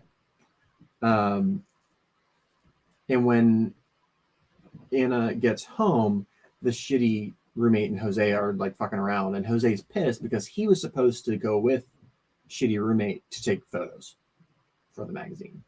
And so he like wasn't informed that the interview had been pawned off on Anna. Yeah. Okay. He's a dick about it. But like, what are you gonna do? Later at the job, Anna runs into Christian, and that's when it clicks where she's seen him before. This is where he gets his pervert shit. Huh. So she's coming into that moment more front-loaded, like she's already caught in wind of the... I don't know that she knows what it's for, but that's where she's seen him before. So it's not like he hasn't like been stalking her and goes to her place of work. That's just where he goes to get his pervert shit. Could he get it off his Amazon? Absolutely. But maybe he just likes to feel the fibers from his fingers first. I don't fucking know. It's a stupid movie. I also changed it so that Jose's family are the people who run the hardware store. Specifically Jose's brother is kind of like in charge of everything. Okay. But this will become important later. But like they run into each other. There's like an awkward conversation. And she kind of like stumbles into like, oh, I'm completely forgot to like take pictures. And he's like, oh, like what was missing for me from the movie was like people are awkward. Yeah. And like flirting can be awkward. So just add a little bit of that in there. Conversation can be awkward. Existence can be awkward. Just being a human in a meat suit's hard. Super hard. My brain changed that to like meet cute. I'm like, Is my meat suit cute? Meet cute suit. So the photo shoot goes about the same. You didn't say yes. Yes, I don't know what I was being asked, but you betcha. Cute meat suit. That my meat suit's cute. Oh yeah, Yeah. no, you have a great meat suit. Thank There you. we go. It's my favorite meat suit. Anyway, photo shoot goes about the same. She offers to get Christian dinner to like pay him for his time, and he's like, "It's fine." okay. I mean, I'm rich, but it's fine. It's fine. He's like, how about coffee? Because he's hesitant to like go into this, like, because he's a pervert and he has some hesitations about dating a vanilla. Does he? So did they already like kind of establish her kind of lack of experience then? You can smell it on her. What flavor is pervert? Strawberry. How many times do we have to have? Yeah, it's it's strawberry. Yeah. Seeing the gears in your head turn. Well, Wild.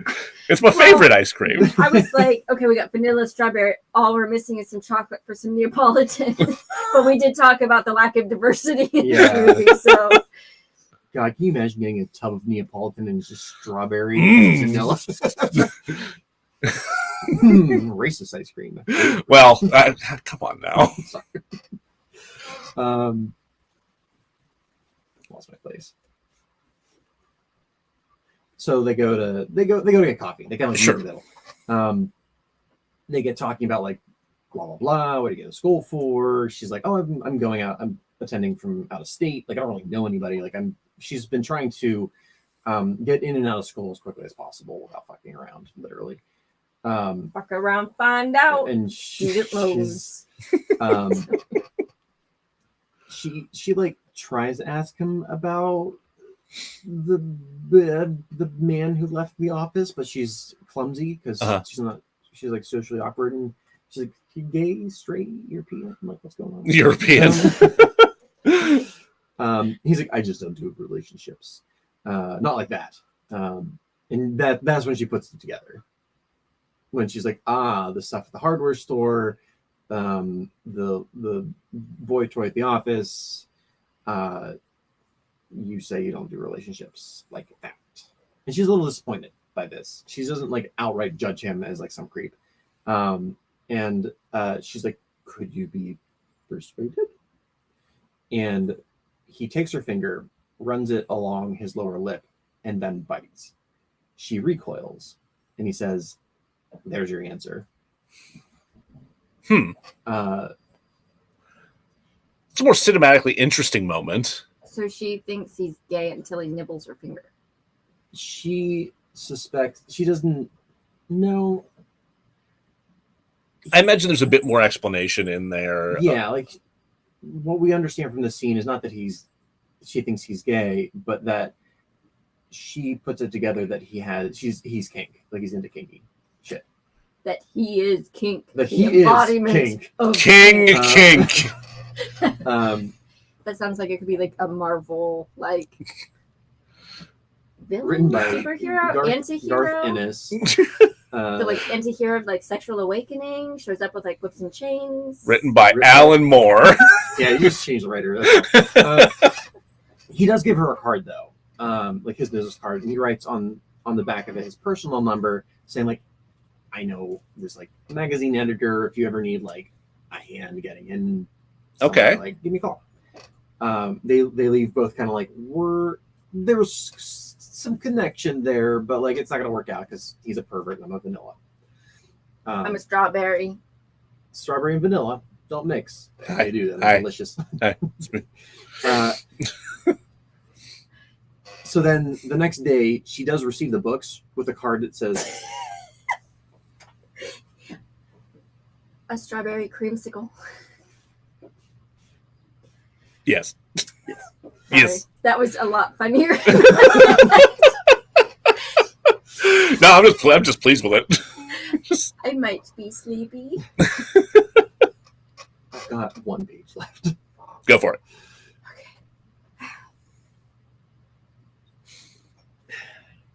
So the next day she does receive the books, but there's like a gift card that's like sorry for biting you. No. You know, adding a little bit of cute to this weird pervert. That night when they go out, she goes to like text him. She's drunk. She's like goes to text him like thank you for the books, but she accidentally hits call and she's Shit. yeah, we've been there. And he's like concerned, but he's not a douchebag about it. And like later on we learn, and I guess this was in the movie and I just completely missed it, that like his mother has like a drinking problem. Well, no. His mother had a crack problem. Crack. And we need to use some not nice language. Yeah. Well, especially in the book. The book is way worse, but Oh, really? yeah. Yeah. And so he's hesitant to get involved with somebody who maybe abuses alcohol. Sure. He's got hang-ups about substance abuse, Correct. which sure, I get that. Yeah. Not Been long there. after the phone call, that's when Jose gets handsy. Oh, so now he's not only getting handsy, he's also cheating. Yes. Mm. Anna Have we tries made- to. Jose White, or is he? We can make him purple. He's purple now, and his name is Jeff. Jeff the Purple Man. Jay. Jeff Purpleman. Jeff Purpleman. So Jeff gets handsy. And Anna's like tries to tell her roommate because she thinks they're friends, but the roommate's shitty, so she gets shitty. So then Anna like starts to panic because they just got into like a fight. It's like I can't go home. And like Jeff's brother is my boss, so she's panicking. She's like, the only person I fucking know in this fucking state besides these two idiots is this rich pervert. Yeah. So she doesn't even like ask to stay over. She's like, can you just give me a ride to like, can you like call me a ride to like a hotel or something? Yeah. And he goes to like pick her up, not Taylor himself. Oh. Yeah. Interesting. Taylor Taylor had the night off. Taylor's absolutely in there, but I think it's a little bit more personal to have him show up rather than his driver. Right. It's still a nice fucking car. Well, sure. Of course it is. So he like picks her up, puts her in the driver's seat, puts his coat over her. She passes out before she's able to give him the direction of like where to go. So she wakes up in a hotel room bed in different clothes. She spots Christian sleeping on the fucking couch. Good. That's precisely how that should happen. What an easy switch that was to make it not fucking creepy. It's like people have been sleeping on couches for like as long as there have been couches. I've been in this situation. Yeah. I've been in this situation like, hey, like you aren't able to get home. You can crash here. I'll sleep on the couch. Yeah. I've done that for people. Like that is not a hard thing to do. I've also been in the reverse where I'm like, yeah, I've also been that drunk idiot. They're like, there's the floor, fucker. Thank you. Oh God! Remember the days where you'd like go to somebody's house, you didn't even like know them hardly, and you'd end up like sleeping on their dirty ass floor. Yeah. Oh, college. The New Year's Eve party before I met you, well, it was a real bad one. But getting Caleb from making a martini, I passed out on his floor with a dinner tray as a pillow. Comfy. It wasn't bad. Anyway, so she wakes up and she's in different clothes. She starts to panic. Yeah. And he's like, no, it's cool. I mean, it's a little weird, but I paid a cleaning lady like a small fortune to like help you. Help you with your clothes. I like that. That's a little more considerate, Yeah. but also very weird for everyone involved. Right. He's like, you were in puke. You were not wearing a whole. Mhm. Your clothes are folded and nicely cleaned. Because rich people have things that yeah. Of course. But like, still, she's like, I can't go home yet. I can't go to work. Like, I don't know what I'm supposed to do. And he's like, you can stay at my place. Like, I'm never there. No one else is ever there. Except Taylor, who's everywhere. Taylor, who's everywhere. Is Taylor just the Alfred? Basically, Yeah. And this is where we kind of like deviate the most from the story. Okay. Wherein Anna starts to crash at Christian's place, almost like Beauty and the Beast style, where he's like, "You can go anywhere in the castle, except there. Except the East Wing, except the East Wing, except my playroom." That's where I keep my models. It's my miniature painting set up. It's very specifically organized. I know where every brush goes. Do not touch. For folks who can't see, I'm just staring at Jack. You are allowed to come in. You're just step carefully. That shelf isn't very stable. It's not very stable. Don't like walk over there. Just like be careful. Every morning, Bushy comes in, rubs her fucking face on it, and knocks over Winston from Ghostbusters. Oh, that's just rude. It's always him, and I'm like, it feels personal, Bushy. Anyway. Anyway, so like in the course of her like being forbidden to go there, and like them kind of like living near each other, but also being awkward human beings, because he's still trying to like not be a fucking creep. Yeah. But they like clearly have tension. They start to build a relationship. They do end up like making out in the fucking elevator. Okay. But not just before like a weird discussion of potential paperwork and right. Yeah. And it's after that he's like, so if you are thinking about maybe doing this, then Doing the sex. So like Anna does eventually break the rules and enter the Red Room, because that's how stories go. Sure.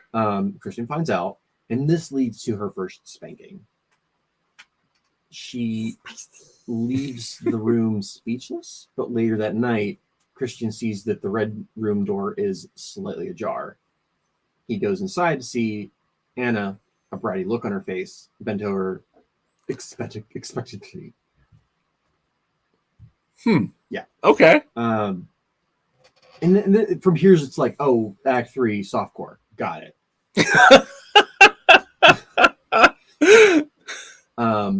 And like, I didn't want to write up a full script, but like between the softcore, this is where we'd learn a lot of the family issues. Like, her family has a lot of like religious trauma and sexual guilt.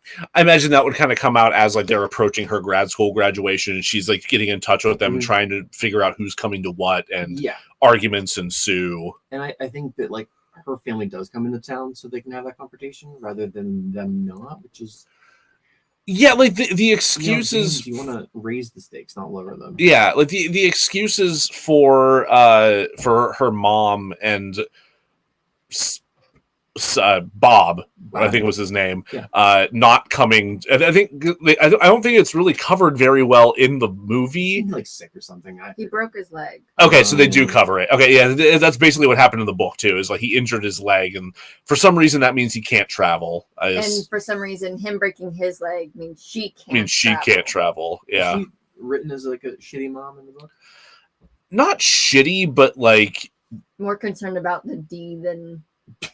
Kinda, yeah. Like she tends to be more preoccupied with her man than anything else. So she's like on her fourth husband. I remember that and being an unnecessary detail. Yeah, no, she comes to town with Bob. She can still be interested in Bob D, but like Bob D. When Anna's like, oh, who do I take to this dinner? Can't take my friend or my friend's boyfriend. Because they're all terrible.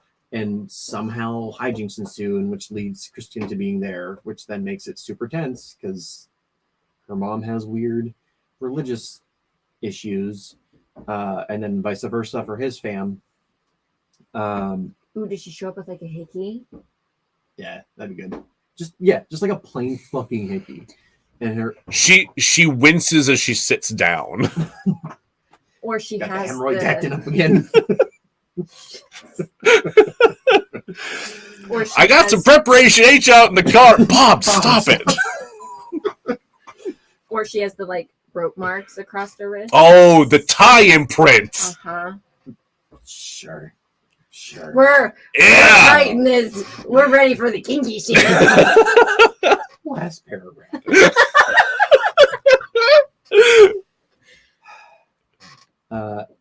does sign the fucking contract, but it becomes clear that all Kristen wants is to have a subdom relationship. And she begins to break down, thinking that a subdom relationship is only about being hurt.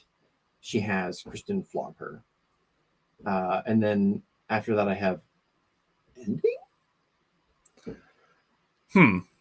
Oh, because we're ending on a cliffhanger for books 2 and 3. We don't do here. So I don't know what the fuck to do. I mean, I have no intention of watching or reading any more of this series. Would you like to know the spoilers? Actually, yeah. Go ahead and spoil the shit out of them. They fall in love and get married, and she accidentally gets pregnant because when they travel on their honeymoon, she's taking a birth control pill versus an IUD. And so with the 12-hour time change... They kind of foreshadow that in the first book because she starts on the pill, but she starts on it while she's in Georgia. So when she gets back to fucking Seattle, she's like, "Oh, the times are weird. I gotta get used to that." Because they go to like Greece or somewhere, and like there's some big time difference. And then because he's like, "We get married, but absolutely no kids." And then they have kids, and then they build this big beautiful house and live happily ever after. That's predictable as hell. So they still do kink shit? Yeah, they have an entire room still. That their kids aren't allowed in. I think they have multiple children. You know what? Fuck them. Fuck E.L. James. Fuck Chris Steele Grey Dom. No, leave Chris Steele out of this. He's all right. No, you're right, bud. She leaves. Gets back together with her high school boyfriend. Gets fat. Has 6 kids. Is miserable for the rest of her life. He drinks himself to death 6 months later. Wait, this is 6 months. Well, he dies 6 months later. She. I don't like this. Okay, so he drinks himself to death 6 days. 6 days. 6 days. He goes on a fucking bender with Ben Kissel and just can't handle it. Keep up with him. Mistake number 1. No, you're done. Nope, you're done. Yep, you're done. I hate this. Yeah. You were fixing it. I was so into it.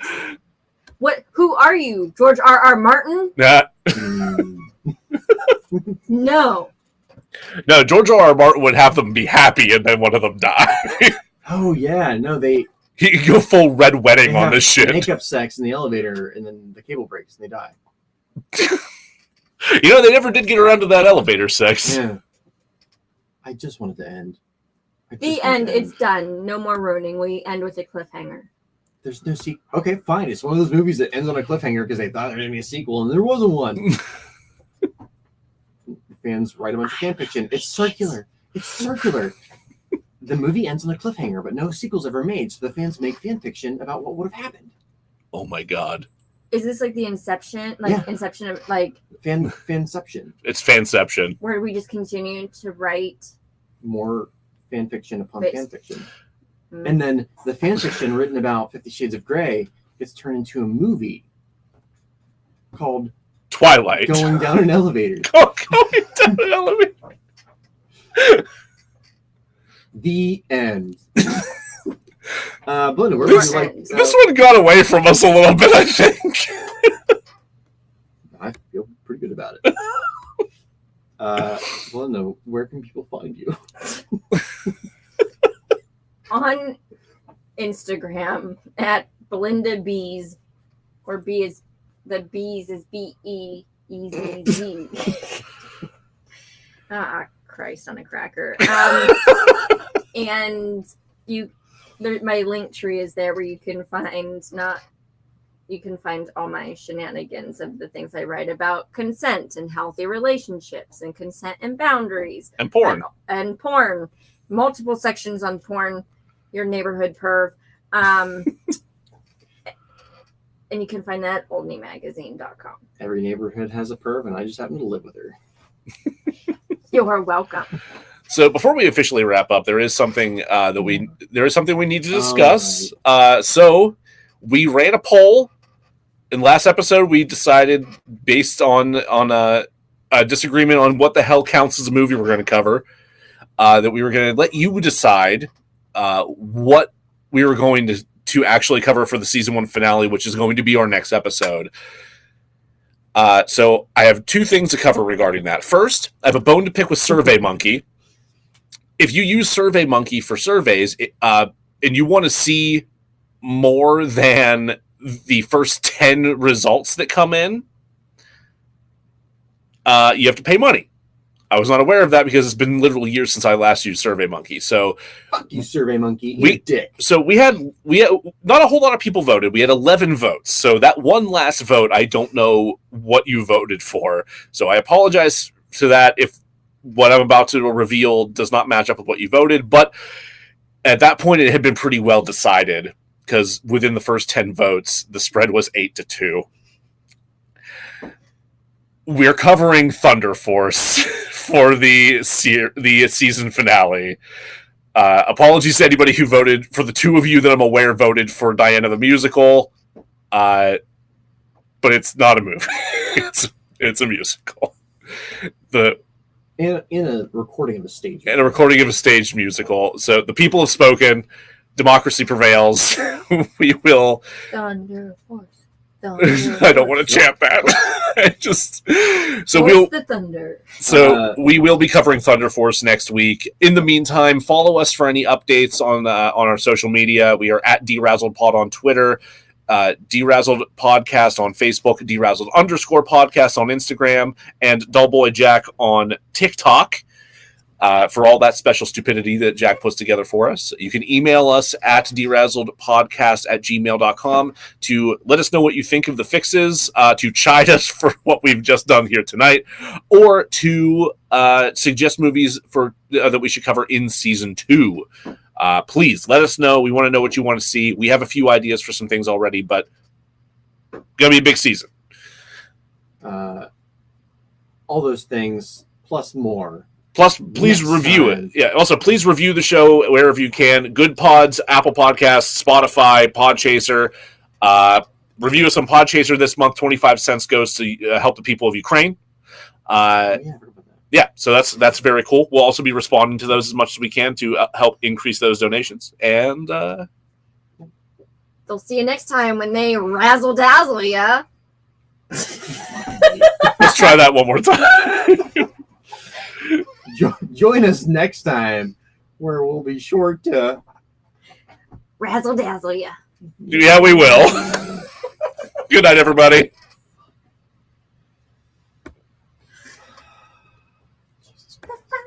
I thought you were asking, do you hate me? Not do you need me? It was like, do you need me? Because I was gonna Oh, you're gonna I was piece. gonna sneak because I have officially become a yam. Understandable. I'm gonna see